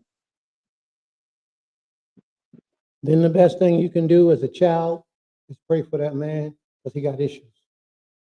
He got severe issues. You know, I thought that the impression was he was dealing with them, 3 of them, and then one of them who didn't forgive him, he had a hard time with, so he left all of them. And what my answer was, make sure that that man is your father first, because there's a lot of males out here today and men who have found out that a whole household of people wasn't his, and he would leave. He would gracefully bow out. So I've seen that happen in real life. So what I'm saying is, based on what you just explained to me, that's not the case. He knows these are his children and that he just don't want to do his part then that's a deadbeat. That's what you call a deadbeat. And that's what you call a guy that's not a man. He's a male. That's the difference. All right? So that's one of those ones that causes real men to have a problem in life because they set a trend and a lot of males follow that trend. Therefore, a lot of people are entering into relationships with males, seeing malish behavior, and then when they come across a real man, they don't want to give him the time of the day because he dwells in the physical form of a man, of a male. That's the difference. We have a hard time with that. But if that's the case, sis, yes, he needs to be dealt with. But I would pray with him. I would pray for him, to him, and with him the best that I'm able to. Now, society, it depends on society. If we're dealing with the Israelite society, a lot of them, they don't do what they should do. The general public don't do what they should do. But a righteous society will deal with that man who does not provide and take care of his children. Just that simple. It's just that simple. A righteous society will hold his feet to the fire. And that's what we establish in here, a righteous society. We don't play those games here. But I don't need to talk about us because I know y'all understand how we move. That's why we're having these conversations. All right? Are there any more? The next question, please.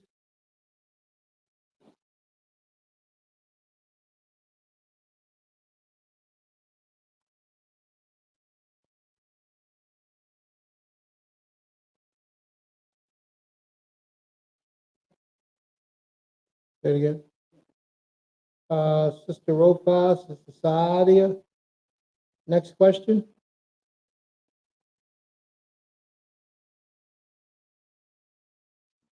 Can you guys hear me? I can hear you. Y'all making me think I'm talking to myself. Speaker, I'm just trying not to talk so much. No, there is not too much talking taking place. Actually, what's happening right now is the opposite effect. There's not enough talking taking place. Talk to me. That's why we're here. Okay, Occult Rafa Crown, she said that she doesn't have any questions at the moment, and she confirmed that she can also hear you. Okay, go ahead. You want And to yeah, so my next concern is when when a when a when a husband has multiple wives, right? And maybe his first union doesn't work out, and then there was no unity like initially established between the families, like the siblings. And what happens is that for when there's no unity, and then there's fighting amongst themselves, because some of the other children feel as though maybe the first set of children are the favorite, or the first set of children feel that the second set of children are the favorite.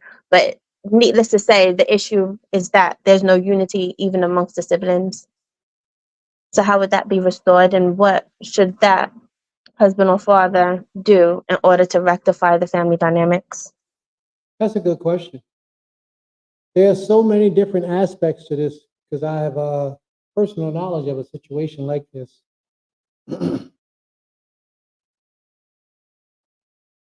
That's not a man question exclusively because the wife and the husband both play a part in that. The husband part is to make the children feel included in his life. The wife part is to make the children feel included in the life of the husband. What I mean by that is you may not understand me exactly right now, but I'm going to share it with you. A lot of times when a man shows the lack of favor to one of his children than the other children, when he has them by multiple nashim, the one who feels the most neglected would oftentimes turn to her children and help her children turn away from the father because they feel most neglected. Like she may often say, he don't really care about us. Look how he treating y'all. He put them up, he put them on a pedestal. But the time come that y'all need something, I got to go through hell and high water to get it. Shouldn't be done. That's something that a woman shouldn't do. Now let's look at the man. The man dealing with this issue should never treat his children unlike the other children. He should treat all of his children exactly the same. Exactly the same. Every one of them. And he will be at error if he treats, even if he got a favorite child, nobody in the family should know that that's his favorite child. Because he's fair, honest, and great with all of his children. And if you got a male that's doing that, even if it's a man that's doing that, slight conversation should be spoken to him, slight conversation to the mother, so that they can rectify that relationship with those children. He has to let it be known that I have no favorites. Y'all, I love all y'all. Now I could say that in reference to a child. He's supposed to love his children. Just by his caring for, his taking care of and nurturing, he's supposed to care deeply for his children.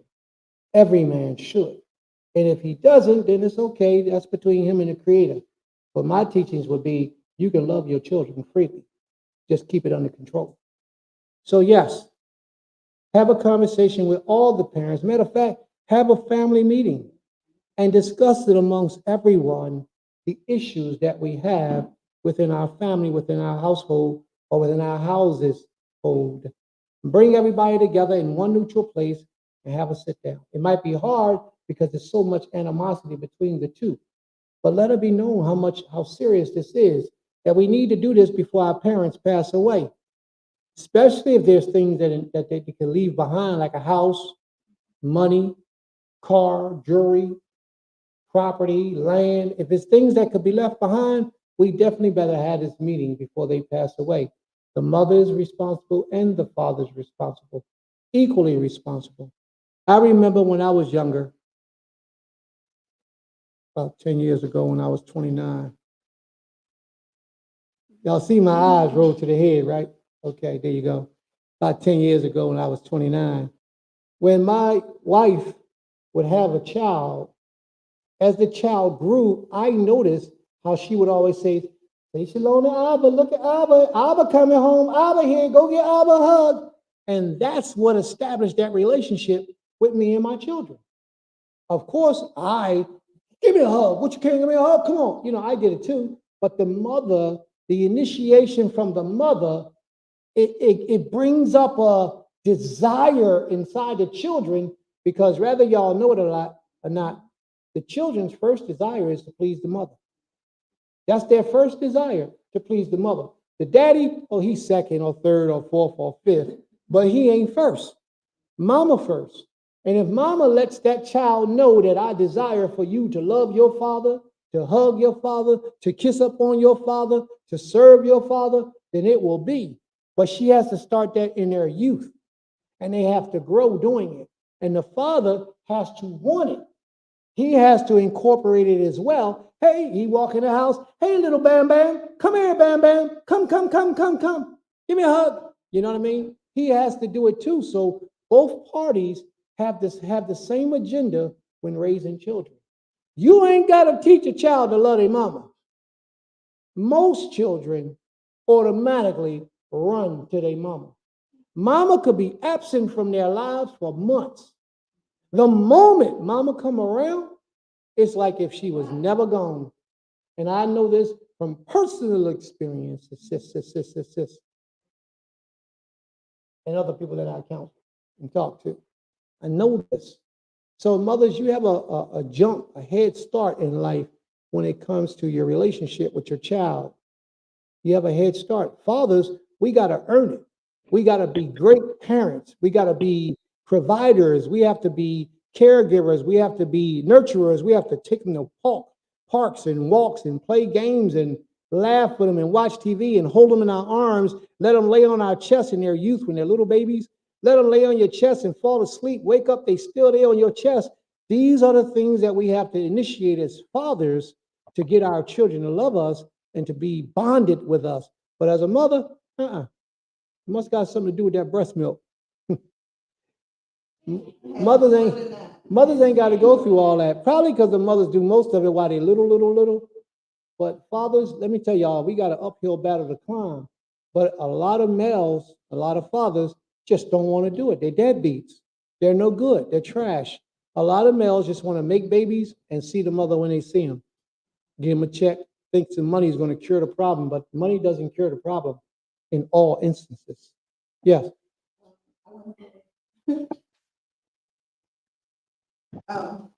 Yeah, I just wanted to say on that, when you said like it's probably the breast milk, but honestly, I think it's deeper than the breast milk. Like babies, especially when they're first born, they bond quicker with you in those first couple of months.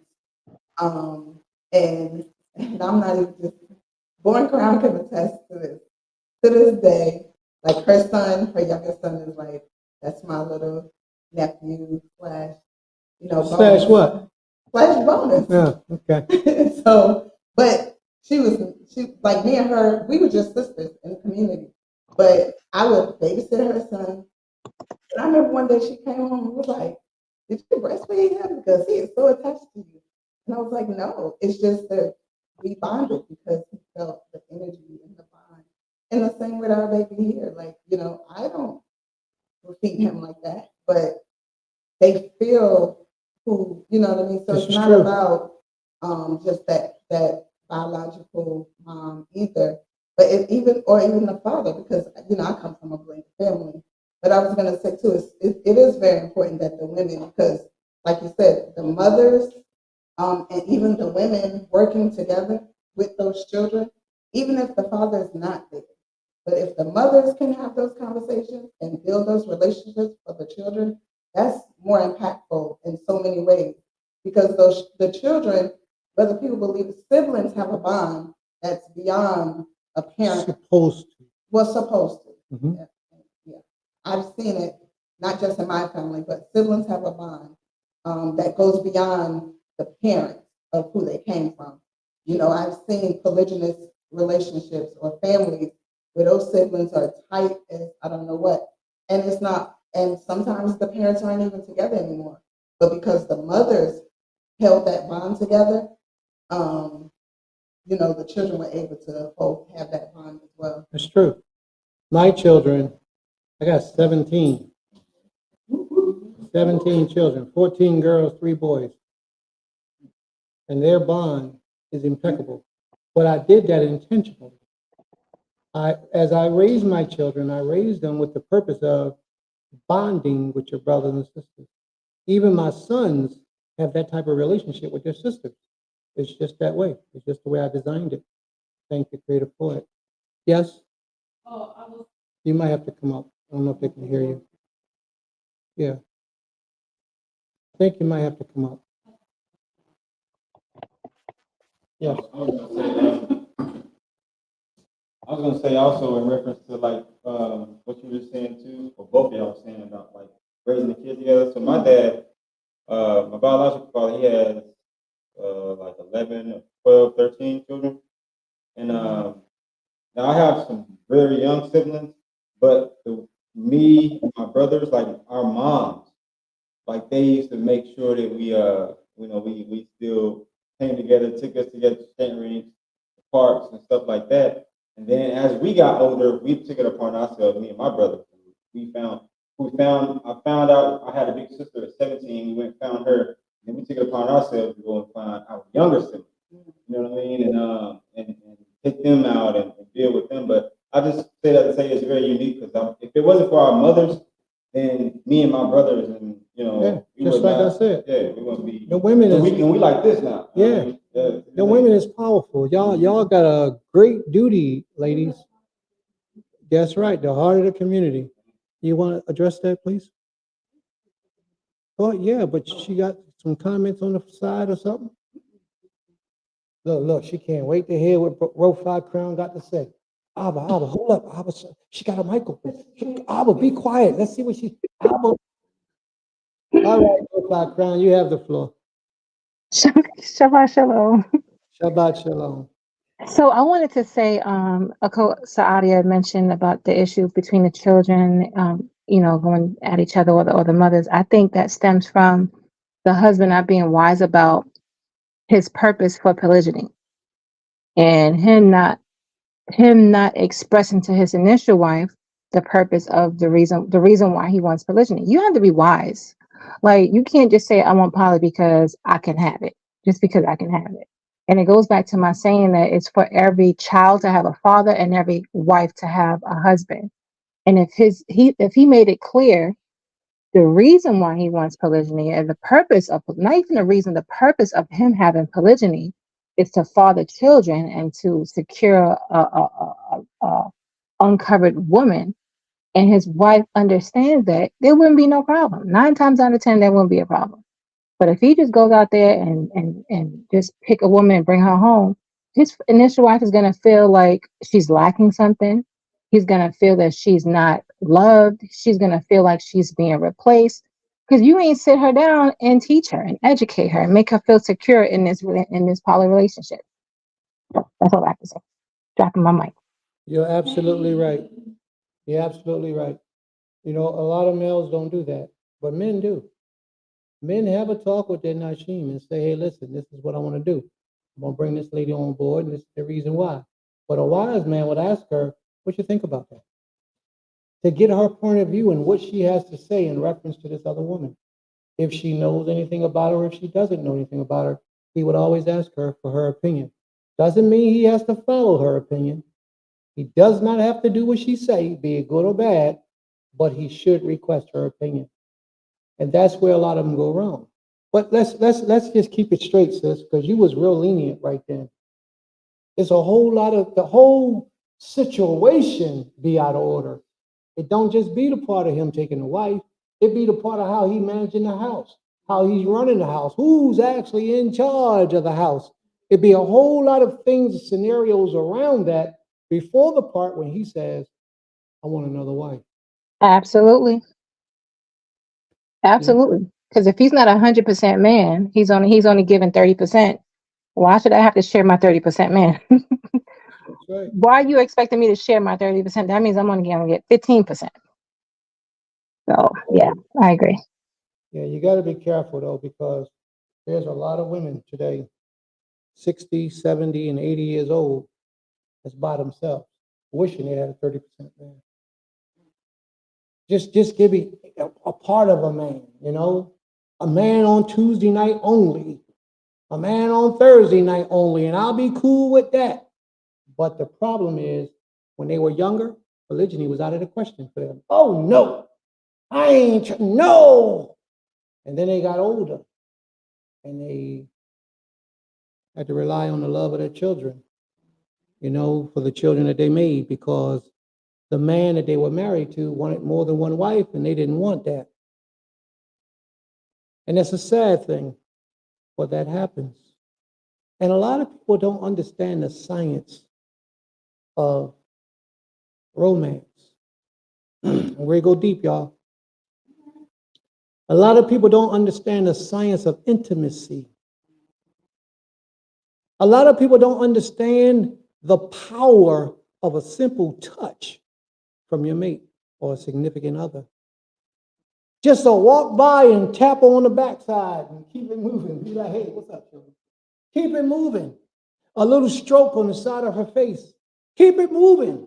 A little rub on her arm and keep it moving. Or if you want to get gangster, like I be getting gangster sometimes, just bump up against her with her shoulder and just keep it moving. People don't understand the intimacy or the importance of that little bit of intimacy. A lot of women say, oh no, you cheat on me, I'm shutting down and I'm leaving. And they leave. And never to find another man again. But they were young and they thought they could, but it don't work that way. Not when you got a good man. Because good men are at a shortage. They're hard to find. But the level that I'm talking about, family, is this. And a lot of you ladies don't know this, what I'm about to say. Sis, I ain't even talking about you. I know what you are. There's no question in my mind about you. I know how you move. Man, did I tell babe, did I tell you to get her over here to live with us on this land? Did I tell you that? And if you wasn't no good, sis, I wouldn't have did that. You would have been one of the first ones. Oh no, man, get out of here. No, ain't no way in the world. But it was the opposite with you, because I have a lot of respect for you. You ain't no joke. I know how you move. I'm gonna get off you now, because people gonna start, oh, he like her. Look, Prince trying to get her. No, it ain't nothing like that. It's complete respect that a man has for a sister. She thorough. And that's all I can say about her. And I seen her face to face moving. So when I say she thorough, ain't no question about it. She get her props. You see, I try to have her here every week, don't I? Because she thorough. She just like that. And I know why your situation is like it is. And if I was in your shoes, I would have the same situation. May the Most High be praised. So you just interrupted my flow. I was getting ready to go somewhere. I was getting ready to drop some jewels. Come messing with me. Anyway, like I was saying before, I was so rudely interrupted for the first time.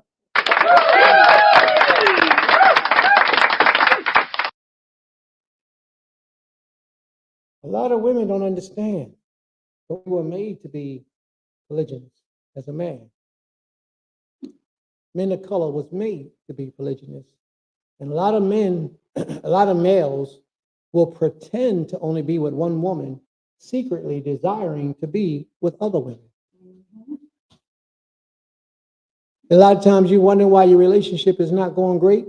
It's because he ain't really about you like you think he is.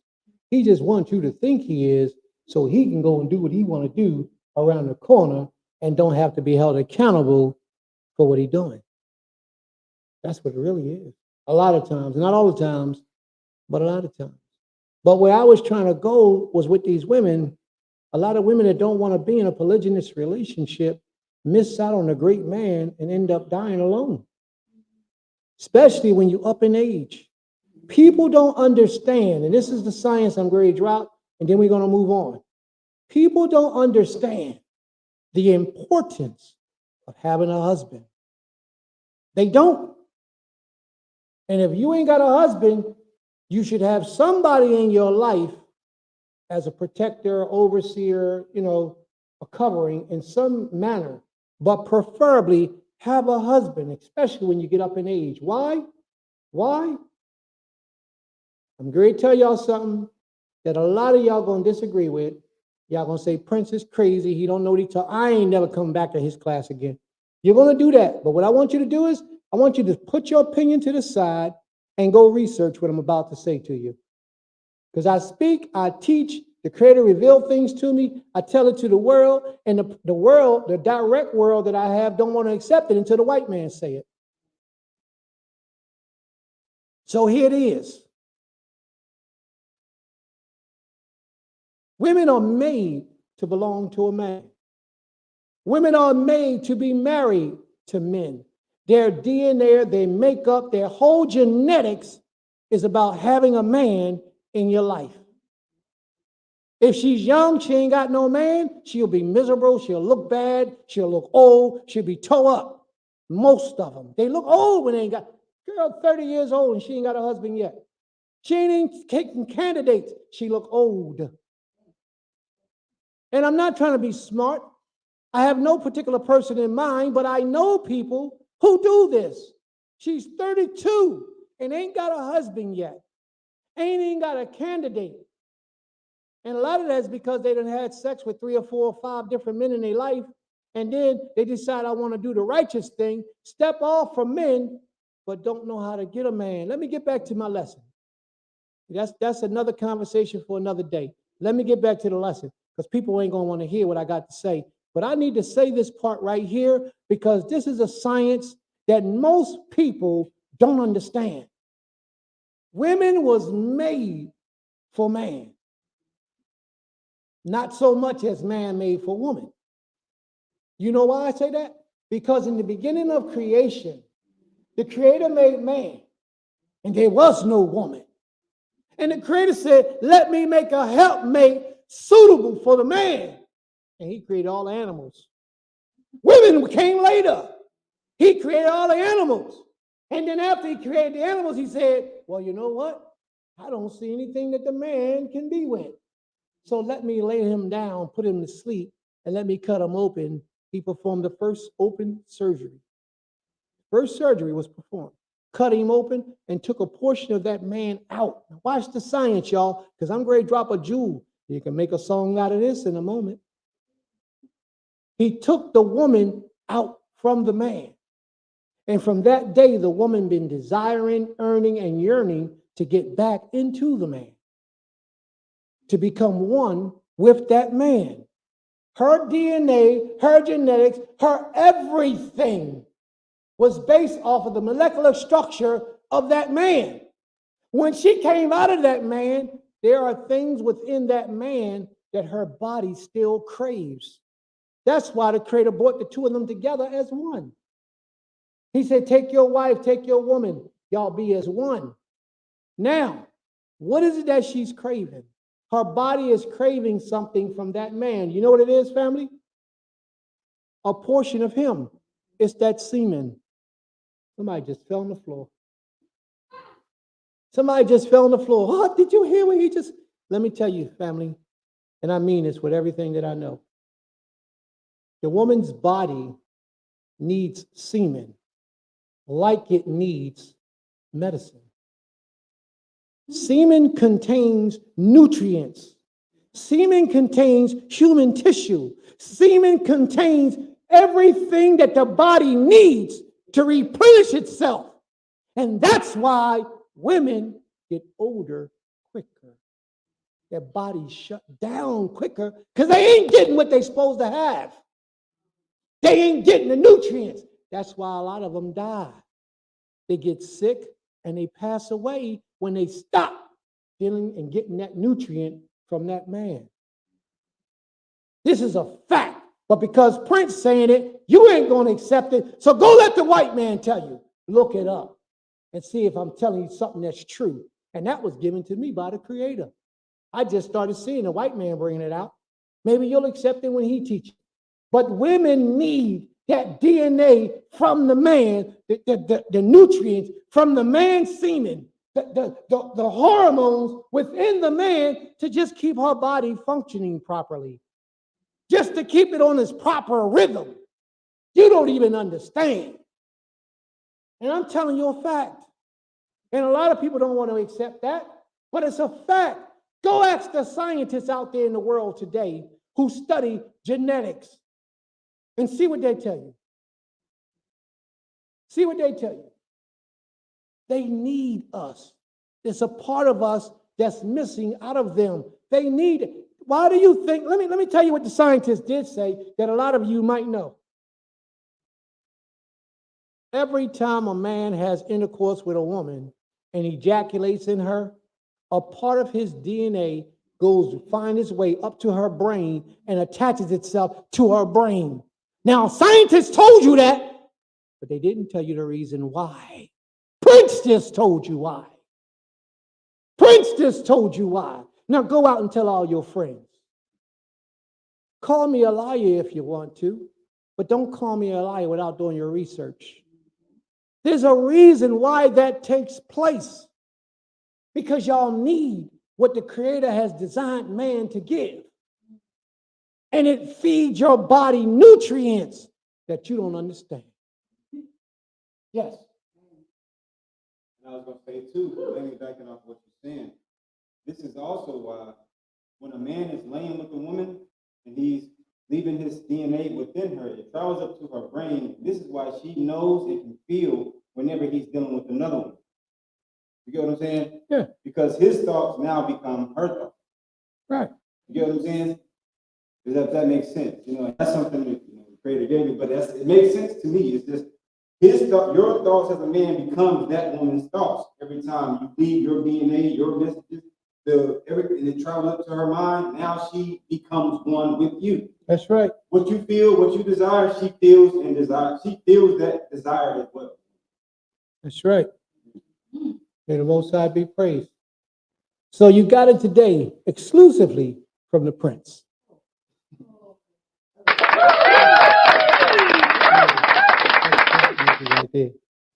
So family, believe me when I'm saying to you, We got some comments in the room.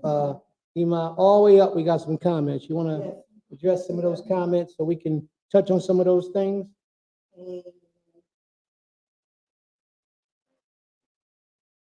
Awesome! More Hadassah says, I've seen from experience that mothers may automatically receive the child's love, but fathers don't have to earn respect. Fathers get respect from children, even when absent or abusive. And then she continues to say, in relationships, men require respect while women require love with children. However, sometimes a mother may be loved but desires respect, and a father may have the respect but desires love. Because everybody trying to get what ain't made for them. The mother ain't going to be respected in most cases. That's the purpose of having a husband. The respect goes to the man. Most mothers are so nurturing to their children, they honor them, but it ain't like they crazy respect them. Like how many times you got to tell your boy to get up and put that in the closet? Let daddy say it one time. Because daddy have that within him to naturally do that to that child. But women, they're used to you being compassionate with them, loving them. Y'all know how y'all do? Like my son sitting back there laying with his mother right now, all spoiled, laid up underneath her. That's just the way it goes. Daddy don't play that. Let me tell y'all something. Just to skip the conversation for a second and jump back to her point. Well, you know, when you have a baby in this Hebrew way of life, if it's a baby, it's a girl child, she's unclean for 80 days, the mother's unclean, and the baby's unclean for 80 days, okay? If it's a male child, it's 40 days. The mother's unclean, the baby's unclean. The baby's only unclean if he's breastfeeding. The baby, in both instances, is only unclean if it's being breastfed. But the mother's unclean for 40 days.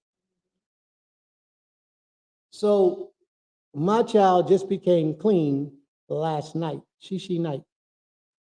The whole 40 days, that joker was up all night, 5, 6, 7 times a night. If I'm lying, I got both of these women here, they could testify.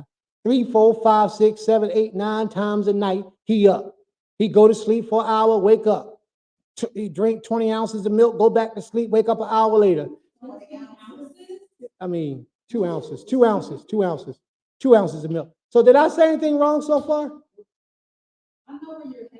Yeah, I know you are. It's a see the women, you see the women, they trying to state their point.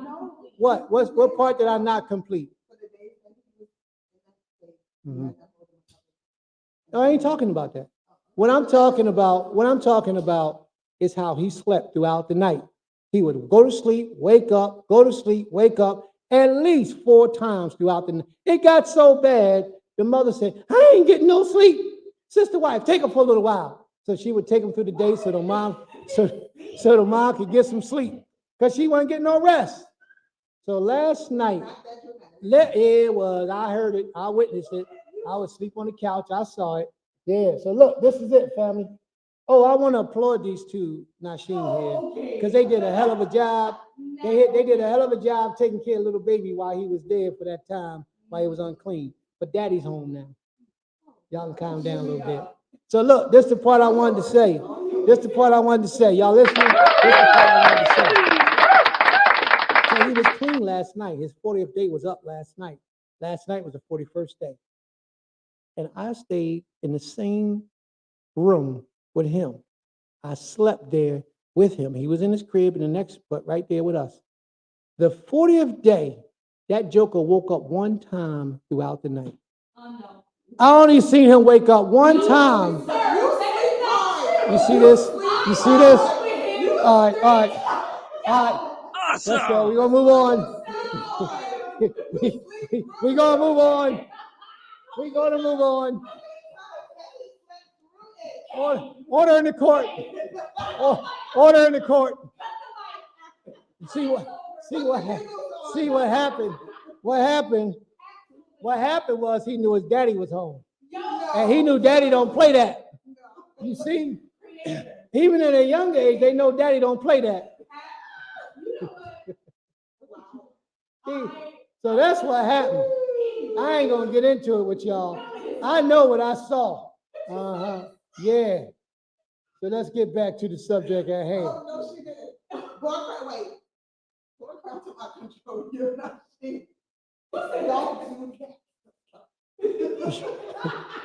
You're right, sis. It was a party up in here, wasn't it? It's a shame. It was embarrassing even. It was embarrassing. They was going off on me like I wasn't telling the truth.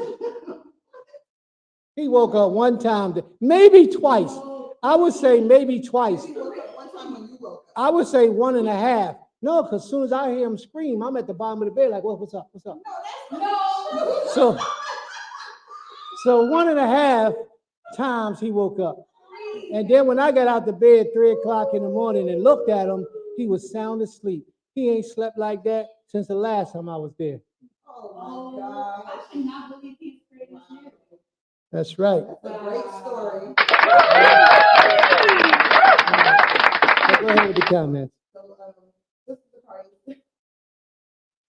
Whew. Science has proven that the most prosperous source of stem cells for cloning and duplication is held inside of the last rib of the man. It is also the only organism in the body that has the capability to regrow. You see that? You see that?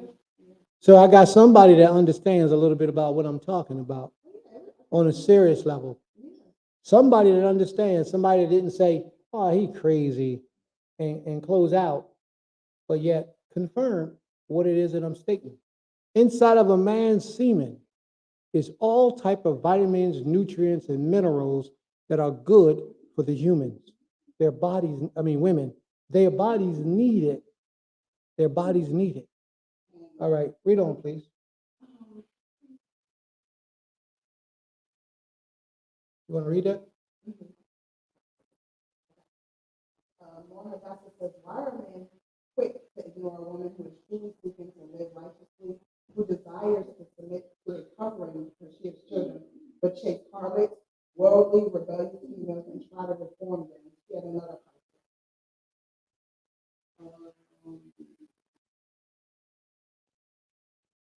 instead of choosing one who actually desires to walk in righteousness and has a deep love for the Creator, especially if she has children. What about the widows and orphans? All right, the widows and orphan scriptures are two different things. A lot of women have a lot of children because they wasn't careful with their punani. That's why a lot of women has a lot of children. And a lot of men, a lot of males don't want women with children because that's more responsibility. They can't take on that burden or that struggle or that pleasure or that treasure of all those children being responsible for another man's pleasure. You know, in my opinion, if in my case, the best thing for a woman who has multiple children, the best thing she should look for is a covering.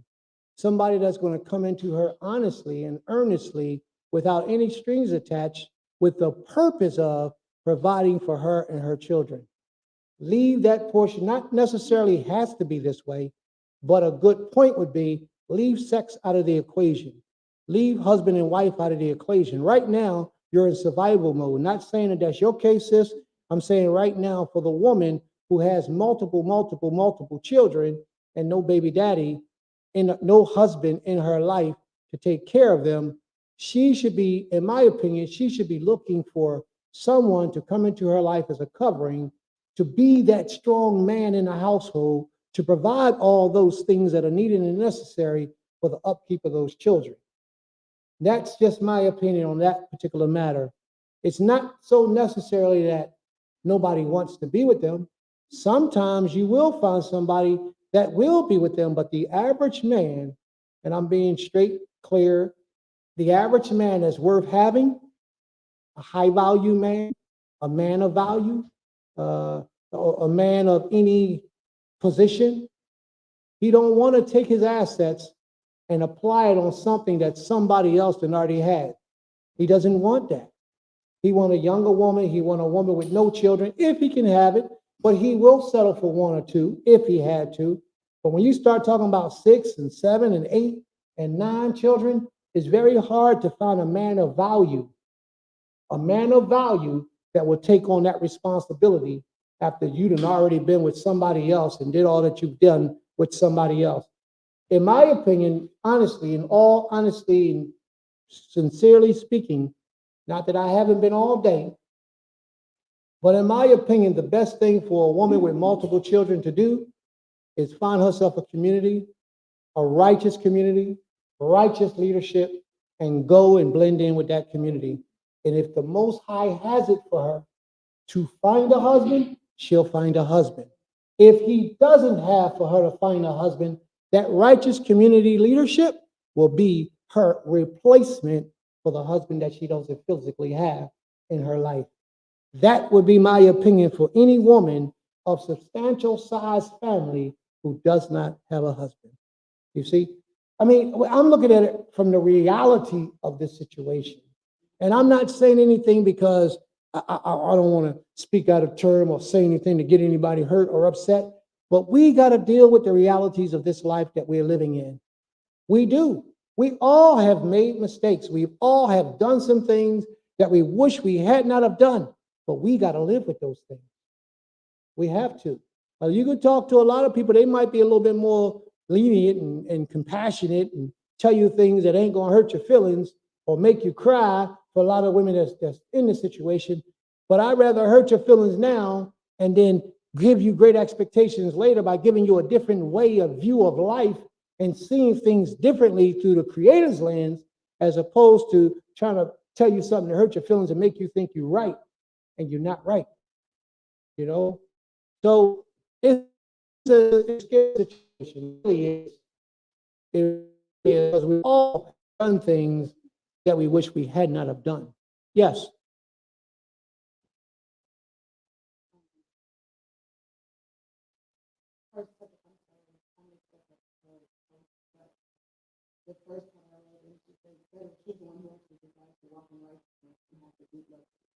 You read that. You read that. Now, I like the part about having a deep love for the Creator. Yeah, I like the part about him choosing somebody that ain't about the Creator and skipping over the person that's with the Creator. Well, you got to ask yourself this question. The one that he chose, or the ones that they choose, and the thoughts and the, see, they don't come with commitment. You're not responsible for any of that. And then she says he tries to make her into a wife because that's a male, not a man. A man wouldn't do that. A male would do that. A male will go out there and find hoochie mama, get coochie whipped, and then all of a sudden don't want to leave hoochie mama and try to convert hoochie mama, end up getting cheated on, end up getting beat up, end up fights and a whole lot of arguments with her exes, especially if hoochie mama got a lot of children or even one child sometimes. It hurts. So yeah, it would be best if he took on to the right. Man, don't close that window with that breeze coming in here.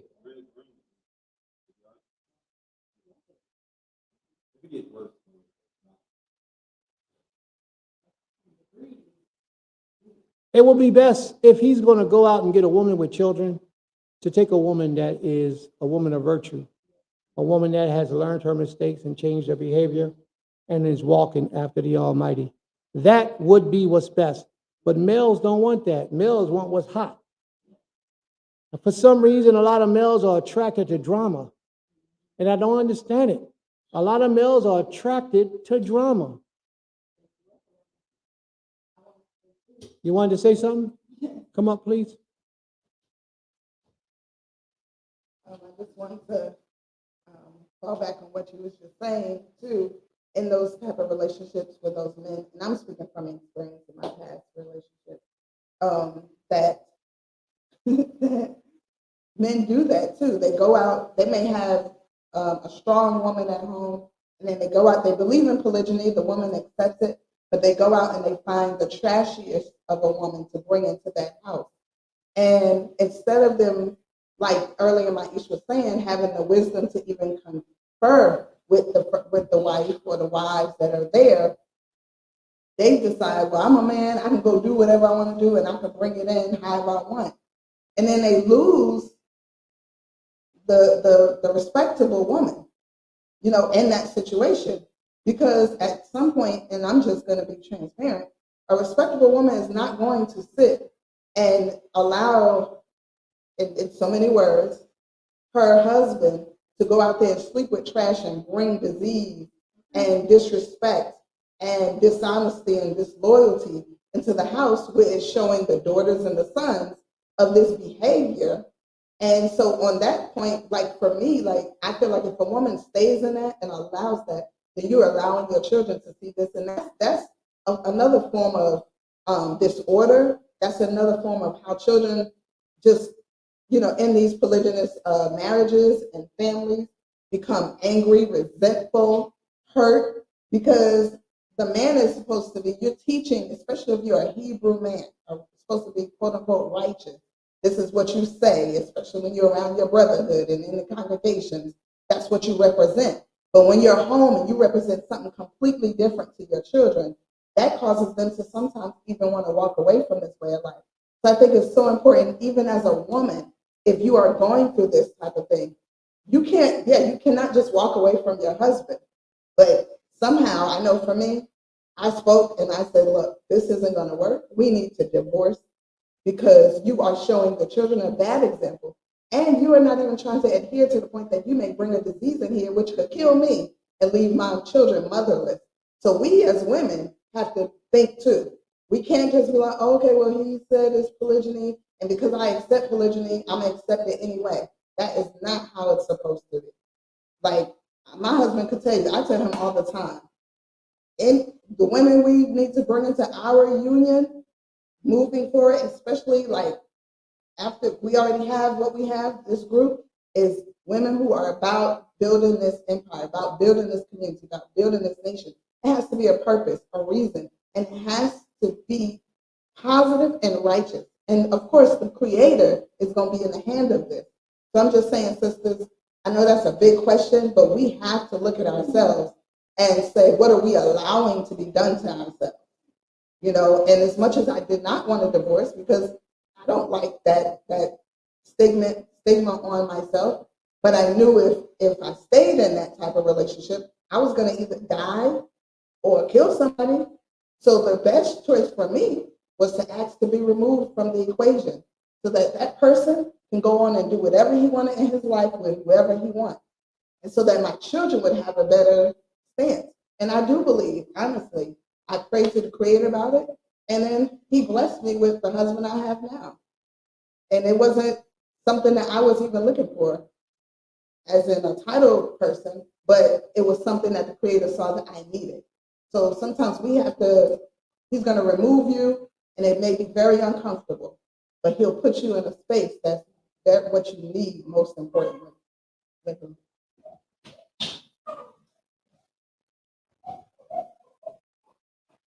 May the Most High be praised. I ain't got nothing to say. But what I did want to say a little bit earlier was about the woman who just want to be removed from her husband because he's running the streets and running rampant. That should never be your first desire. Your first desire should be to try to straighten him up. Go to the Almighty and ask the Almighty in prayer after you had conversation with him that the Most High will help him. Because fatherless children is not in the Most High's plans. Single women is not in the Most High's plans. See, we have that as a direct result of sin. And a lot of people don't want to own up to that fact, but that's basically what we have as a result of sin. Women sleeping with men that they ain't married to, they wasn't never married to, wasn't going to get married to, didn't even really know in many of the cases. Just opened up their legs and gave them some for that moment of pleasure, find out 6 months later that they were pregnant, and don't even know who the daddy was because they done been with 5 and 6 different people within that 6 months. Maybe more than that in a lot of cases. So sisters, as bad as I want to say is the men's fault, I have to also say that if you didn't open your legs and don't give it up, a lot of the situations that we have wouldn't be. I don't care how much money he got. I don't care how good he looked. I don't care how sweet he talked. Enter into the covenant with the Most High with him first before you just give up the punani. But that ain't what we've been doing. We got a lot of males that know that they look kind of good. I'm a sexy looking dude, man. I can put my thing on, put them clothes on, and I'll fool her. Oh, I can get that. I'm gonna tell you, it's a challenge. And the more challenge you put up, the more skills he bring out of the box. He will pretend not to be interested in the punani. He'll pretend to be interested in taking care and getting to know you and providing you and learning about the Creator. He will be pretending all that. And the moment he get what he wants, a few times, you get to see who he really is. So my suggestion would be that when that dude turn around and meet you around the corner, around the block, in Walmart, in Home Depot, in Lowe's, in Whole Foods, get that number and get that number to your daddy. Take that number home to your father. Take that number to your spiritual leader and tell him this man tried to talk to me today. He look good and all that, and might got a couple of dollars because he had a nice car sitting outside. Told me he lived by himself and told me he was an engineer. I want you to talk to him to see if he's worthy of a woman like me, a virtuous woman like me. If more of our sisters took that advice, there will be a lot less problems that we would have. So let's start right now, because a lot of y'all didn't take the advice, and now you see what's going on. So now how you going to raise your daughter? What you going to teach your daughter? Because I know one that got 10 children. 10 children. How many girls she got? 5 girls, I think. 5 or 6 girls. 6. And guess what she do? She has the daughters dressing up with Daisy Dukes, belly button shirts with navels, earrings, and the weaves in their hair, and they're wearing an ascot, and they 15, 14, and 13 years old. They think it's cute because they pretty little girls. They think it's cute. It's more important to them to look good than to be good. So how do you think she's raising those little girls?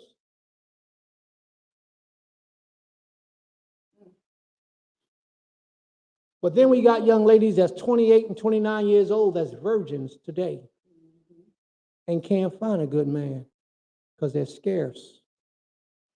Now they are worthy of a great man, but a great man is a scarcity right now. So really, they're left with polygyny. When they see a great man and he's attached to 1 or 2 or 3 women, that's where they need to go. Because the chances of them finding a righteous man, they'll be 40 years old, and then ain't nobody gonna want them. You're gonna say, you too old. You know who gonna want them? The man 60 and 70. He gonna want them then because they're 40.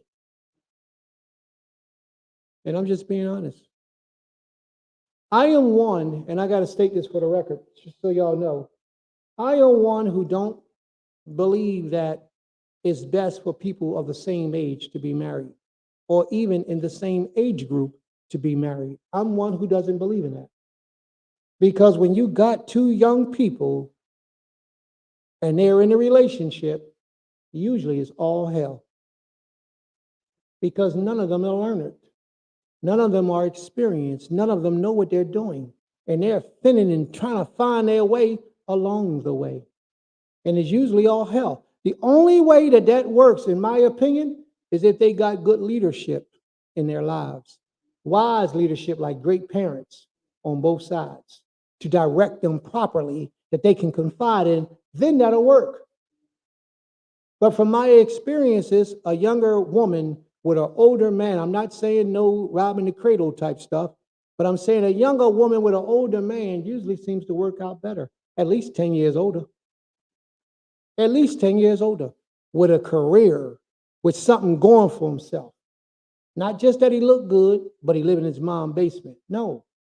By 10 years older, she's 21, he should be at least 31 with a career going. Or his own business going, providing. He ain't got to be wealthy, but he got to be on his way. Because the cost of living is expensive today. All right, I'm going to be quiet for a little bit. Guidance is very necessary. So, All right, let's see what Sister Saadia has first, please. Just find your first comment that you want to touch on. Sister Saadia, did you want to speak? You wanted to say something? Um, yeah, I do. I really appreciate the points that you bring forth, especially, you know, with coming into knowledge of self and other young people that are listening. We do need the guidance, and you talk about a lot of topics that a lot of people don't talk about, like in terms of our Israelite community. So that's fantastic, and thank you. All praises to the Most High regarding that. Absolutely. May the Most High be praised. Total Rabbah. Hello, Deba. My next point is about Rofa Queen, no Crown. She said about polygyny, and I do agree that that polygyny can work.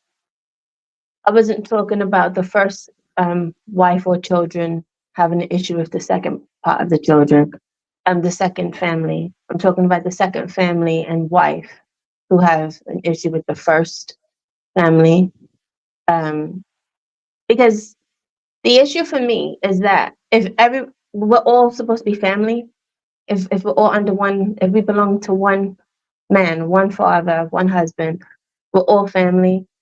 But I also know of a person who has experienced these issues because the second wife was jealous of the way that the first wife looked.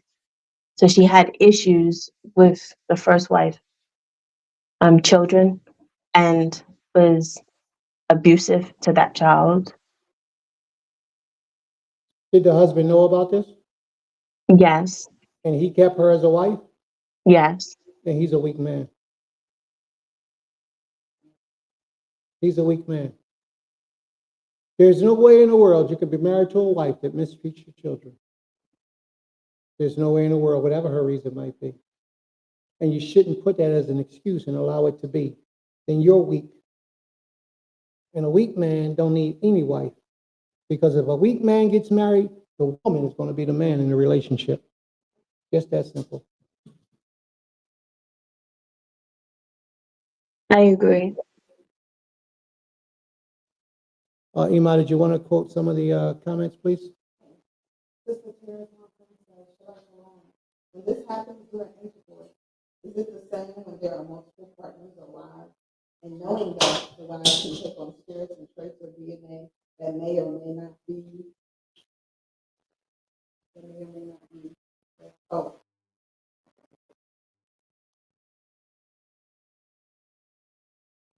that may or may not be desirable from others. Also needed to be compatible according to blood type, which is not promoted by the government anymore. Many of us are not making choices that are lifelong due to lack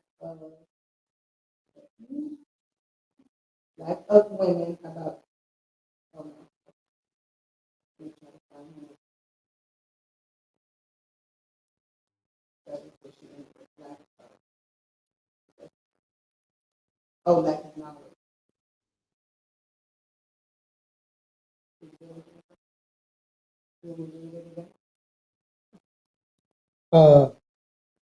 I think I got it.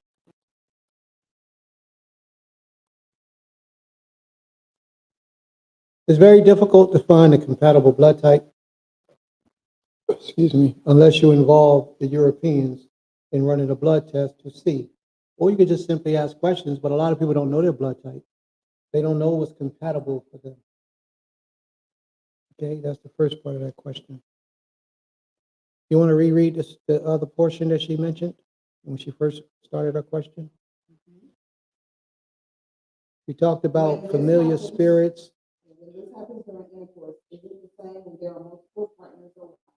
And knowing that the wives can take on spirits and traits or DNA that may or may not be desirable. I don't understand fully what you're asking.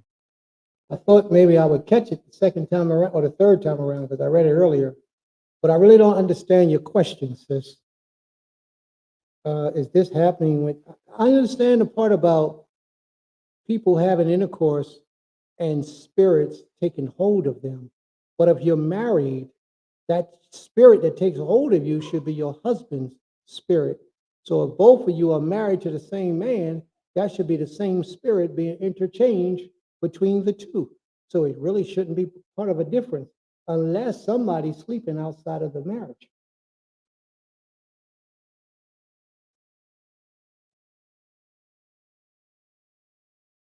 All right? I pray that I've answered your question. If I haven't, just restate your question, please, so I can see it in a different light so I can address it. Do you want to read this?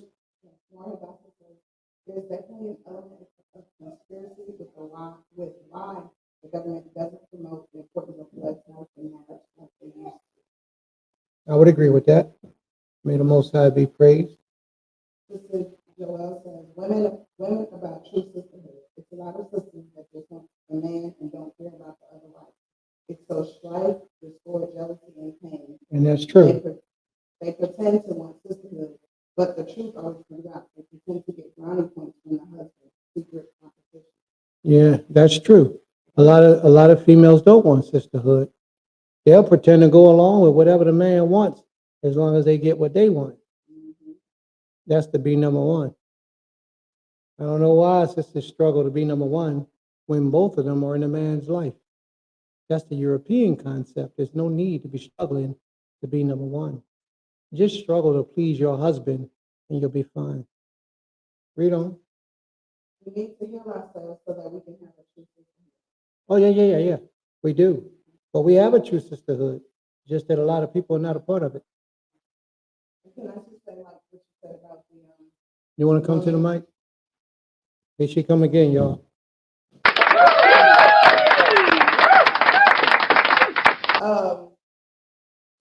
Something that was said about the competition and things, and what my husband said about like you're all married to him. And I think and this is just me, and I'm being very transparent, that me being like in this round of wives with my husband, a first wife, I think what happens is a lot of times women come into a marriage and they're not truly understand. If they don't get to know the woman along with knowing the husband, then they don't really know that wife. So they come in automatically like on a defense of, well, either they feel like they are coming in to be better than that wife, or they're coming in to compete on some level. But if the women get to know each other along with the man and the woman, I'm not saying all three together, but build that relationship outside of that husband. Because honestly, if that man dies after 2 weeks of being married to you and you still want to be a part of that, those two women, if they never knew each other, it's not going to work. So the women have to, build a bond. And so that, in my opinion, helps to alleviate the competition, the jealousy, the trying to turn the man or get the man to whispering no goods about the other one in the other one's ear, because you understand why she's coming in and she understands what she's coming into. Because her and the man have their relationship, they're supposed to. But the two women, in my opinion, because all women or men don't think like this, that the women should have a relationship at all. But I stand strongly on in our marriage and building a community and a nation that the women must get along, because then it's not going to be no peace for that man. So I feel like when the women can come and build together, that alleviates that. And what a lot of times has to happen is women coming in need to understand you're coming in for a position, a role. And I think a lot of times even women coming in don't even understand the role of the first wife completely. And then sometimes they wouldn't even be able to do some of that work. So I think what happens is people have to understand everyone is playing a position. It's not about being over or under each other, but play your appropriate position. Some women are leaders, some women aren't. Some women are there to bear children. Some women are there to go out and work with the husband in the business field, whatever it is. But if you come into that understanding that concept, then you understand your role and you won't have all these difficulties. Because believe me, if we all do our role, then it'll be peace. And everything will be copacetic. And that man will have peace. And honestly, that's one of the most important parts of polygyny. Because if the man don't have peace, then that whole relationship is going to be chaotic because his head going to be spinning, especially if he's not a righteous man and a strong man. His head going to be spinning. He's going to be playing favoritism and then starting, allowing the women to fight amongst each other. Thank you.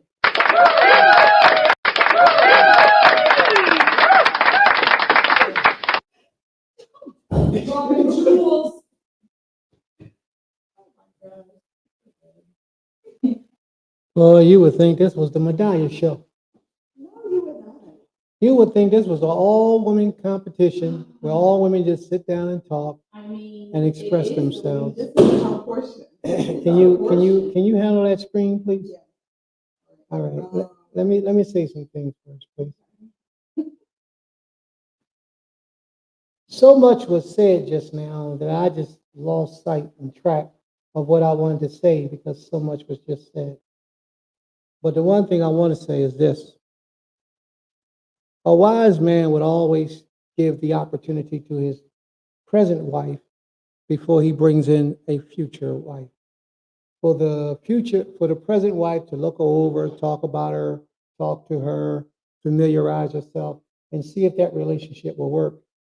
If she says no, this relationship ain't going to work, then it's up to the man to make that decision how he wants the relationship to be between him and the new wife and the wife and the other wife. It's his decision. There's no law that says women got to get along in a plural marriage. They don't. Just a fact. We would like to, and we know that it's best that they do because it could be more productive in the relationship. And every time you take a mate in your life, it should be for purpose. And as long as there's a purpose, she serves a purpose, then go get her. If she doesn't serve a purpose, then take your wife's advice. You're just being lustful. Back off, back away, and control your spirit. All right? But there's a lot of wisdom in allowing a man to take his future wife or desiring to be his future wife before his current wife. Oh yeah, something else I wanted to say. Not this time, but the time before that, she got up here and spoke and gonna throw an invitation out in the room.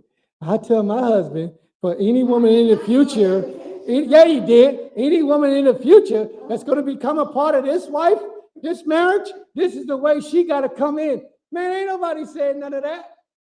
We be having conversations in the background. I ain't saying it wasn't true, but that ain't for the world. She don't put that broad street and tell everybody all this. Anyway, like I was saying before I was so rudely interrupted, where's Sister Tara at? Because they jumping on me again, sis. They doing it again, sis. They gotta get it right. So what? I'm still gonna speak to her. She gonna listen to it later, trying to tell me what to do. You know what? Anybody want some wives? Oh my God. All right, let's go. You want to present some other? Okay.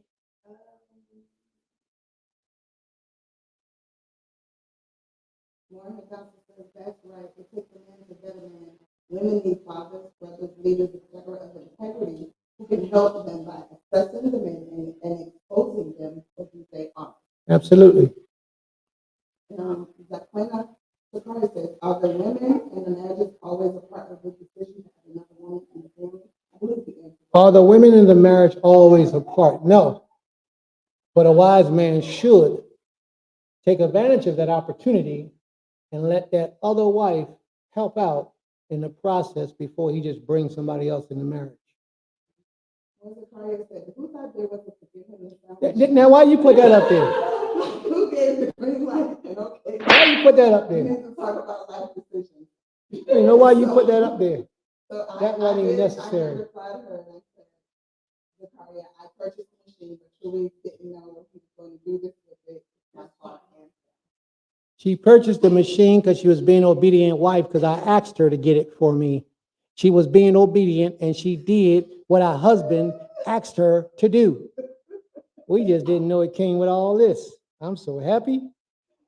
All Awesome. right. All right, so, Sister Saadia, was explaining to Sister Tara, I think what Sister Tara is saying, that if the woman had previous experiences of soul ties in a polygynous marriage, will these women share the previous soul ties with one another as well as sharing the soul of their husband? Go back to the first part, please. I think that Sister Tara is saying that if the woman had previously experienced or soul ties, yes, in a polygynous marriage, will these women share the previous soul ties with one another as well as sharing? That's a strong possibility. That's a strong possibility. You know why? Because, I mean, I never thought about it that way. It never got that extensive on trying to figure out a marriage, but I understand where you're coming from. No, no, no.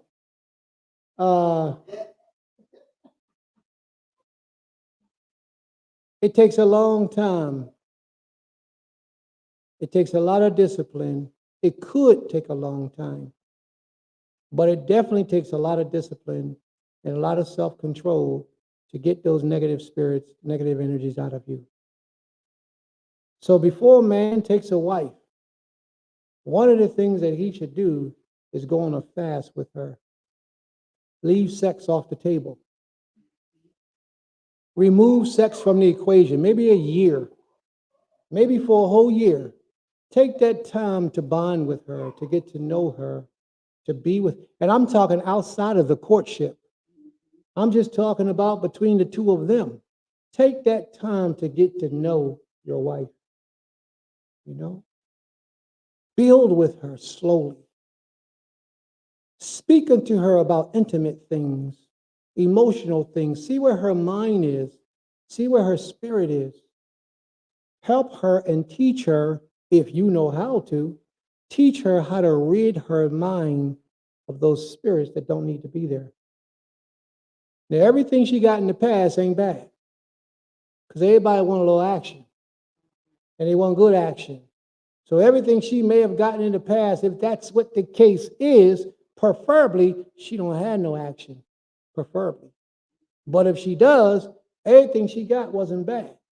And what I mean by that is, for those men who lead with their little head, they would be pleased if she knew a little bit about what to do when it came to the moments of intimacy.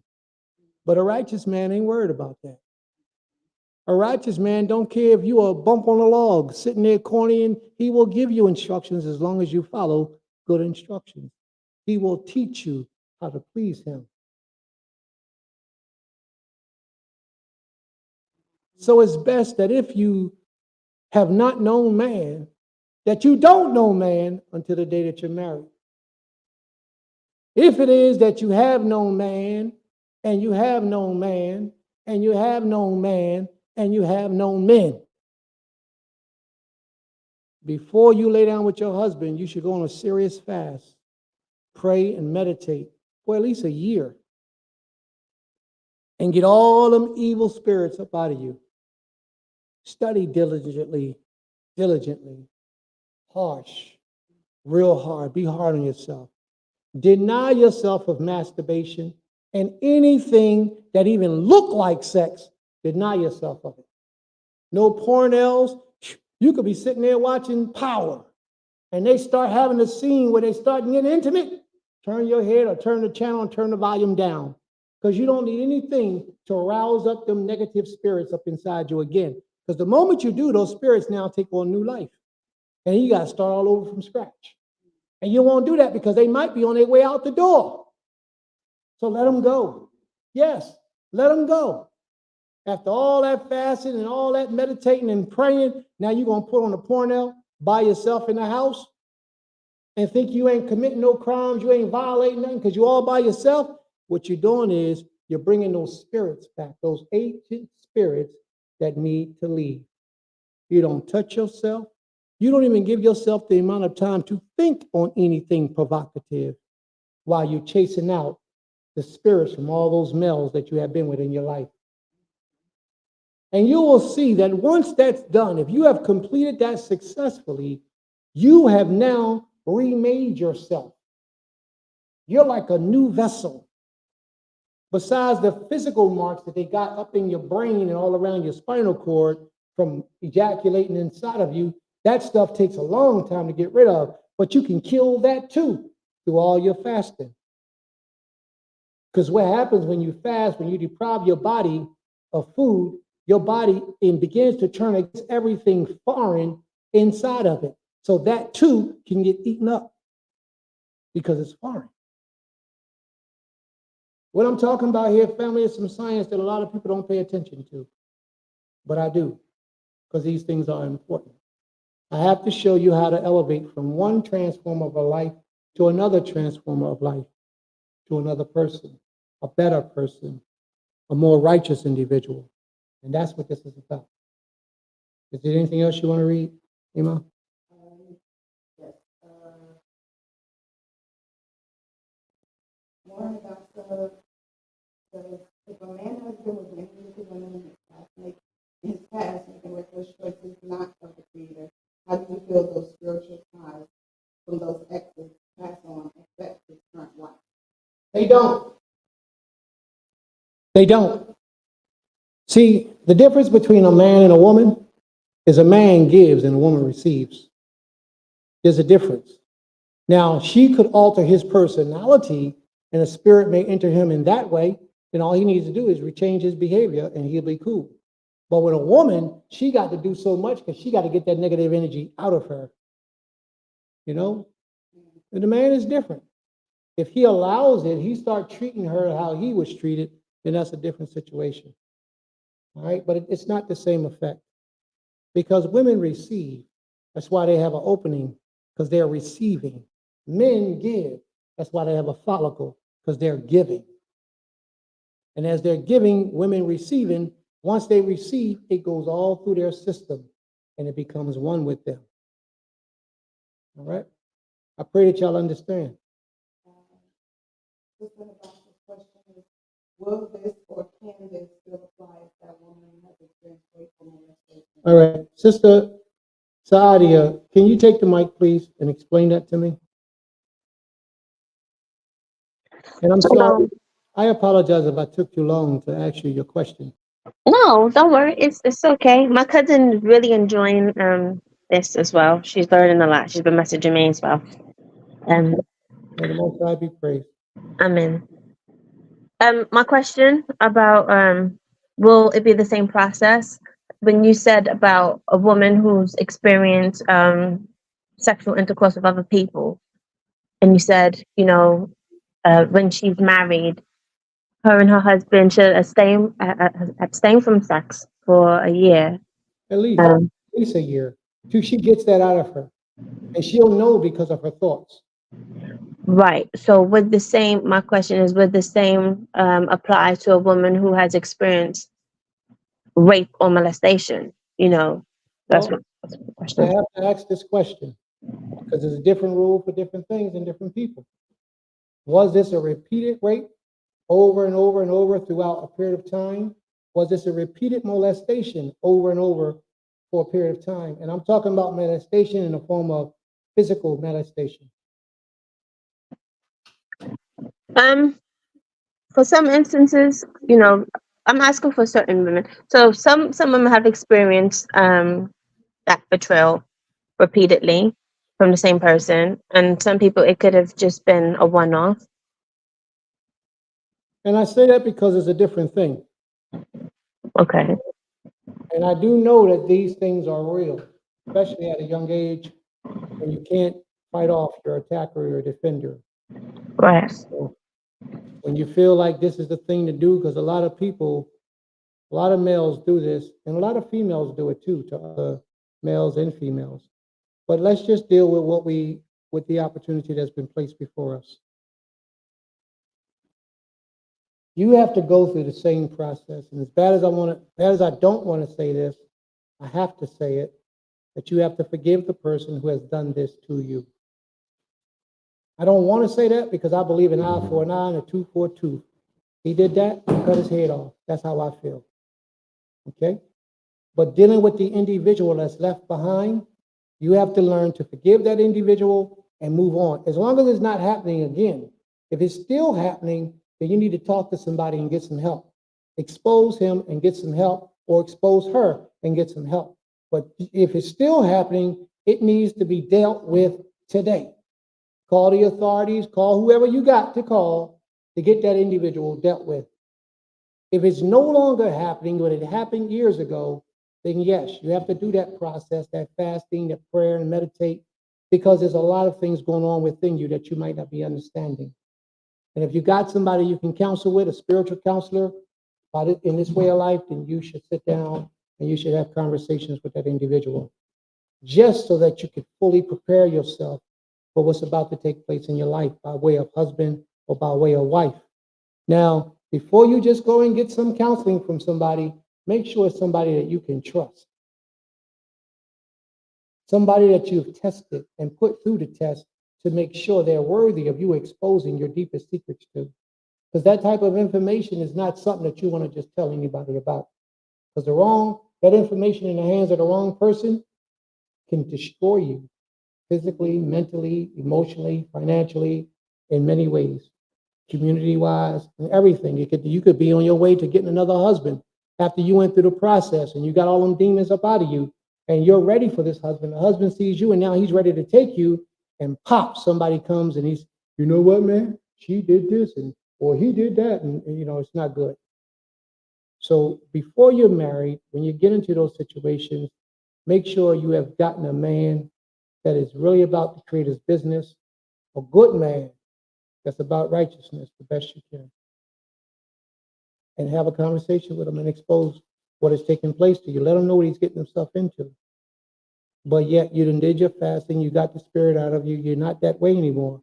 And you will know when you got that spirit out of you because of the way you think. Your mind will let you know. Now, I ain't talking about your mind saying, I'm strong enough now, I can do that. I ain't talking about that. I'm talking about where those type of sexual thoughts you don't even have any longer. Those types of sexual demons are not even present within you any longer. That's what I'm talking about. But whoever it was that caused that to be should be exposed on the highest level. And I'm not about snitching, but that right there is worthy of a snitch. Absolutely. Any other questions, sis?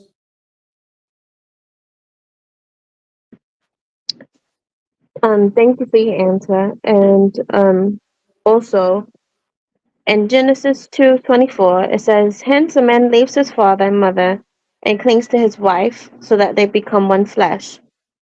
So, in the instance of when husbands abandon their wives when they become ill,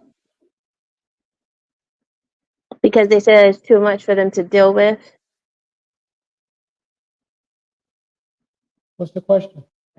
The question is, what should a wife do in that kind of situation? Find a community. She should live in a community where she'll be provided for and get what she needs. That's the best thing I can say. If he actually gives her a bill, she don't have a choice but to leave. If she leaves, she has a community, she got everything she wants except physical penetration. She has everything she needs except physical penetration. I mean, ain't nothing like having a husband that's really a husband. But ain't nothing like having a husband that ain't a husband. You follow what I'm saying? It's nothing like having a husband in your life that ain't providing the needs and the duties of a husband. Therefore, sometimes you just got to do without to have in abundance. See, we got to get over this sexual thing. We as a people, we think sex makes and breaks a deal, but sex ain't got nothing to do with it.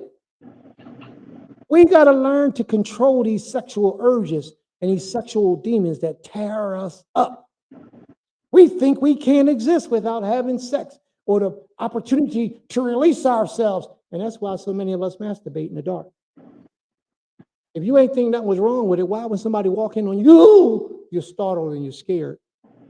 You try to cover up because you knew something was wrong with it. But the desire to do it outweighs the fact of being wrong or right. You justify it in your own mind. Come on, y'all. We got to get over this. Sex ain't got no reason to be that powerful in our lives today. But it is. It will make a man leave his family. But now, usually that don't happen. Usually what happens is it will make a woman leave her family. And then they'll make a man get greedy and try to have multiple wives, when really he ain't prepared and he ain't ready for multiple nashim. In some instances, a man will leave his family for a piece of punati. Some instances he will. But on the majority, the male usually tries to incorporate all of it or keep it a secret, but he still try to keep the women on the side.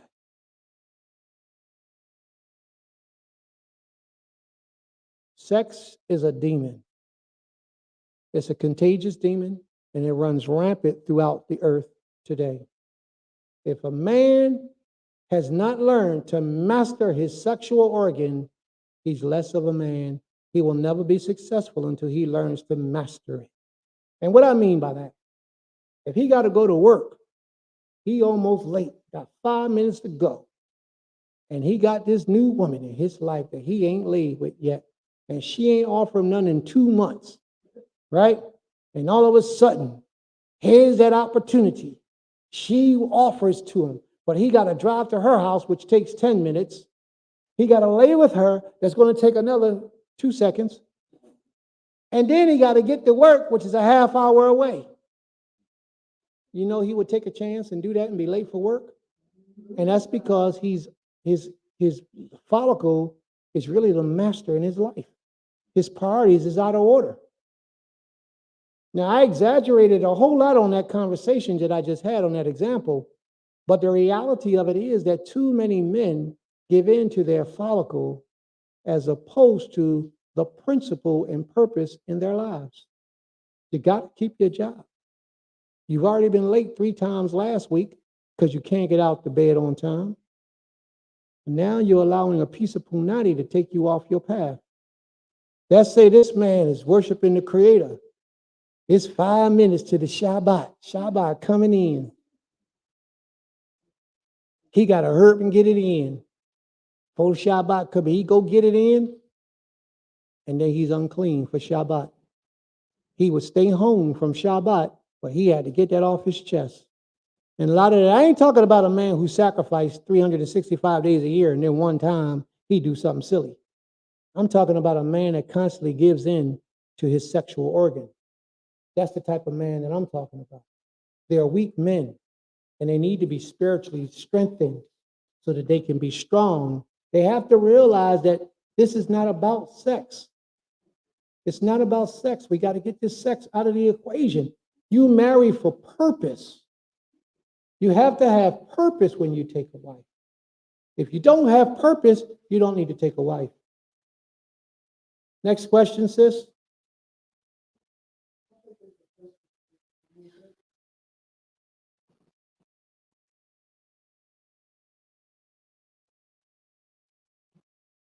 Well, okay, you have a good point here, but it's not nothing that's lawful. But in the case of a husband abandoning his wife because she is ill, and I forgot to address that part, it is my opinion that he should not be able to remarry. We don't have the option in that because the Creator didn't establish that in the law. But what I will say, if a man replaces his wife because she's ill, because of something that she did not do and calls upon herself, that man should be disowned. He should be separated. He should be removed. He should be dealt with in the highest level because he's wrong. Especially if he had a wife, talking about a real wife.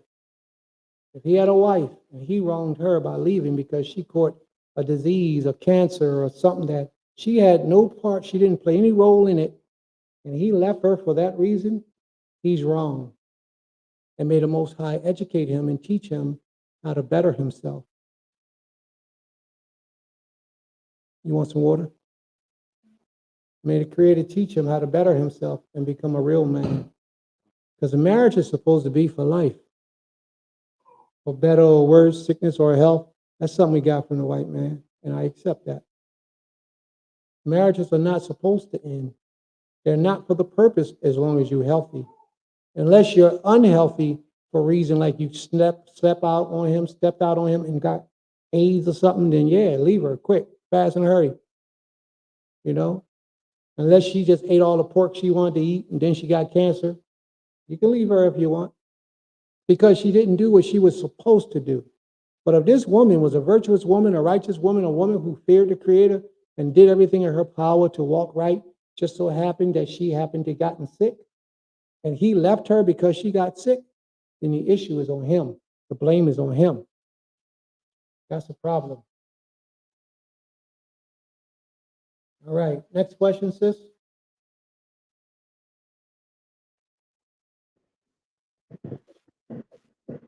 I don't have any more questions. Okay, Oh wait, actually, I can call on one experience. I'm sorry. you got it. Take your time. So, single. Well, so there's a person, and initially this person was a single father, and then this person, the Most High gave this person loads of chances to get right, and he had a positive circle to lead him in the right direction. But at that time, he didn't take heed to anything that was recommended of him. So he ended up in prison, and his child then had to go into the care of his mother. Now that he's out of prison, he isn't making any serious effort to get the custody back of his child. And your question? And my question is, how can you, like, other than just saying, you're not making the right choice, how could you, like, how would you tell your friend, like, that's not a good choice and you don't feel comfortable with his decision? Just like you just did. I would tell my friend, I don't feel comfortable with your decision. That's not how men move. See, the child belongs with the father. Mm-hmm. They belong with the father. If the father went away, then that's one thing. He should applaud his parents or grandparents for taking the child. He should be, when he get out, he should be glad to get his child back, to take that burden and stress off of them, and he should try to reward them with a many years of servitude to them, in a way in which he can try to compensate them for taking on the responsibility that was his. He's not a man. That's not how men move. Was it a male child or female child? A female child. And who took the child? The grandma. And the grandma no longer wants the child? It's not a case where she doesn't want the child, but it's just his responsibility to raise his daughter. Because now his daughter is he says that his daughter, she's acting up. But I was explaining to him that it's not so much that she's acting up, but she misses him and it's gonna play out differently. And I was just explaining his importance in her life. Like she already has abandonment issues because of her mom being absent. So him not being there is going to contribute to her feeling of lack, opposed to him guiding her correctly So and safeguarding her.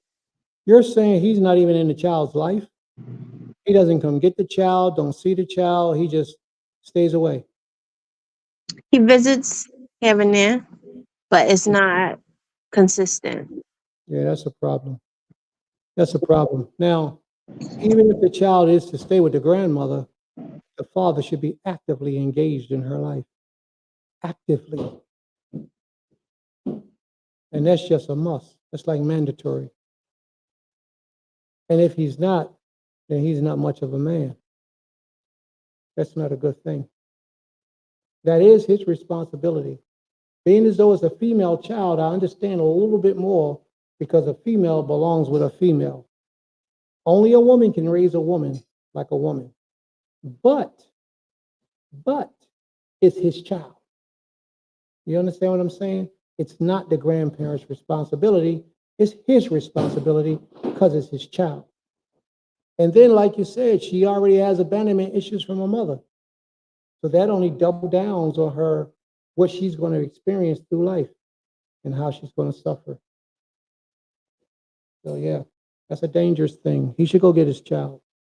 And if he doesn't go get his child, he should be in his child's life way, way, way more than what he is from what you're telling me.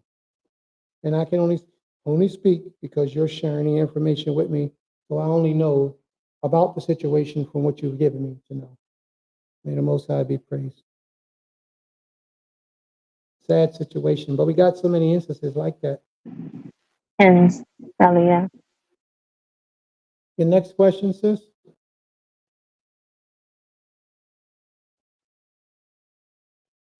Okay, now I don't have any more questions. You sure? Yep. All right, if you change your mind, let me know, as long as it's before we close it out, all right? Okay.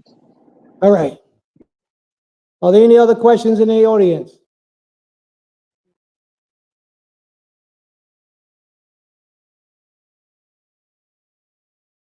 All right. May the Most High be praised. Well, I think we might have exhausted all of our questions. Unless you guys come up with some questions by next week, we're going to move on to another topic. Okay? So unless you guys come up with some more questions, you got some questions, you want us to have another women and men talk, we're going to move on with another conversation. All right? We're going to get back to the scripture readings, and we're going to do what we do best, and that's learn how to help our people. May the Most High be praised. I want to thank you all for coming out, for being a part of what we've done this evening. This is Saadia. Thank you very much. And tell your entire family, thank you for contributing to the success of this class.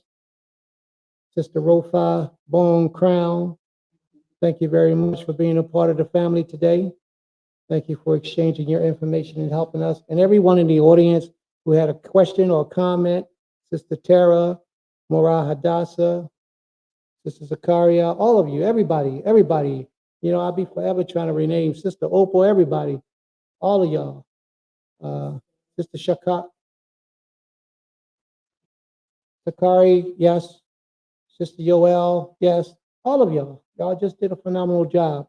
And please, if I forgot you, please don't think that I did that intentionally, because I didn't. And then I know it's a lot of people in the audience who haven't said anything at all, who are just listening. Thank you also for your participation and your support. Don't forget what we first talked about when we first opened up this class about that $2 million. If you want to hear, go back and watch the video. That $2 million is there, and we're going to get it within 6 months. May the Most High be praised. Are there any questions or comments, family?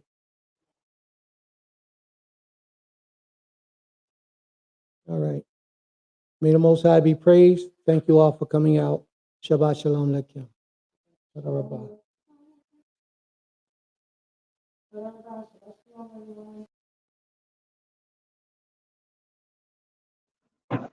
Shabbat Shalom.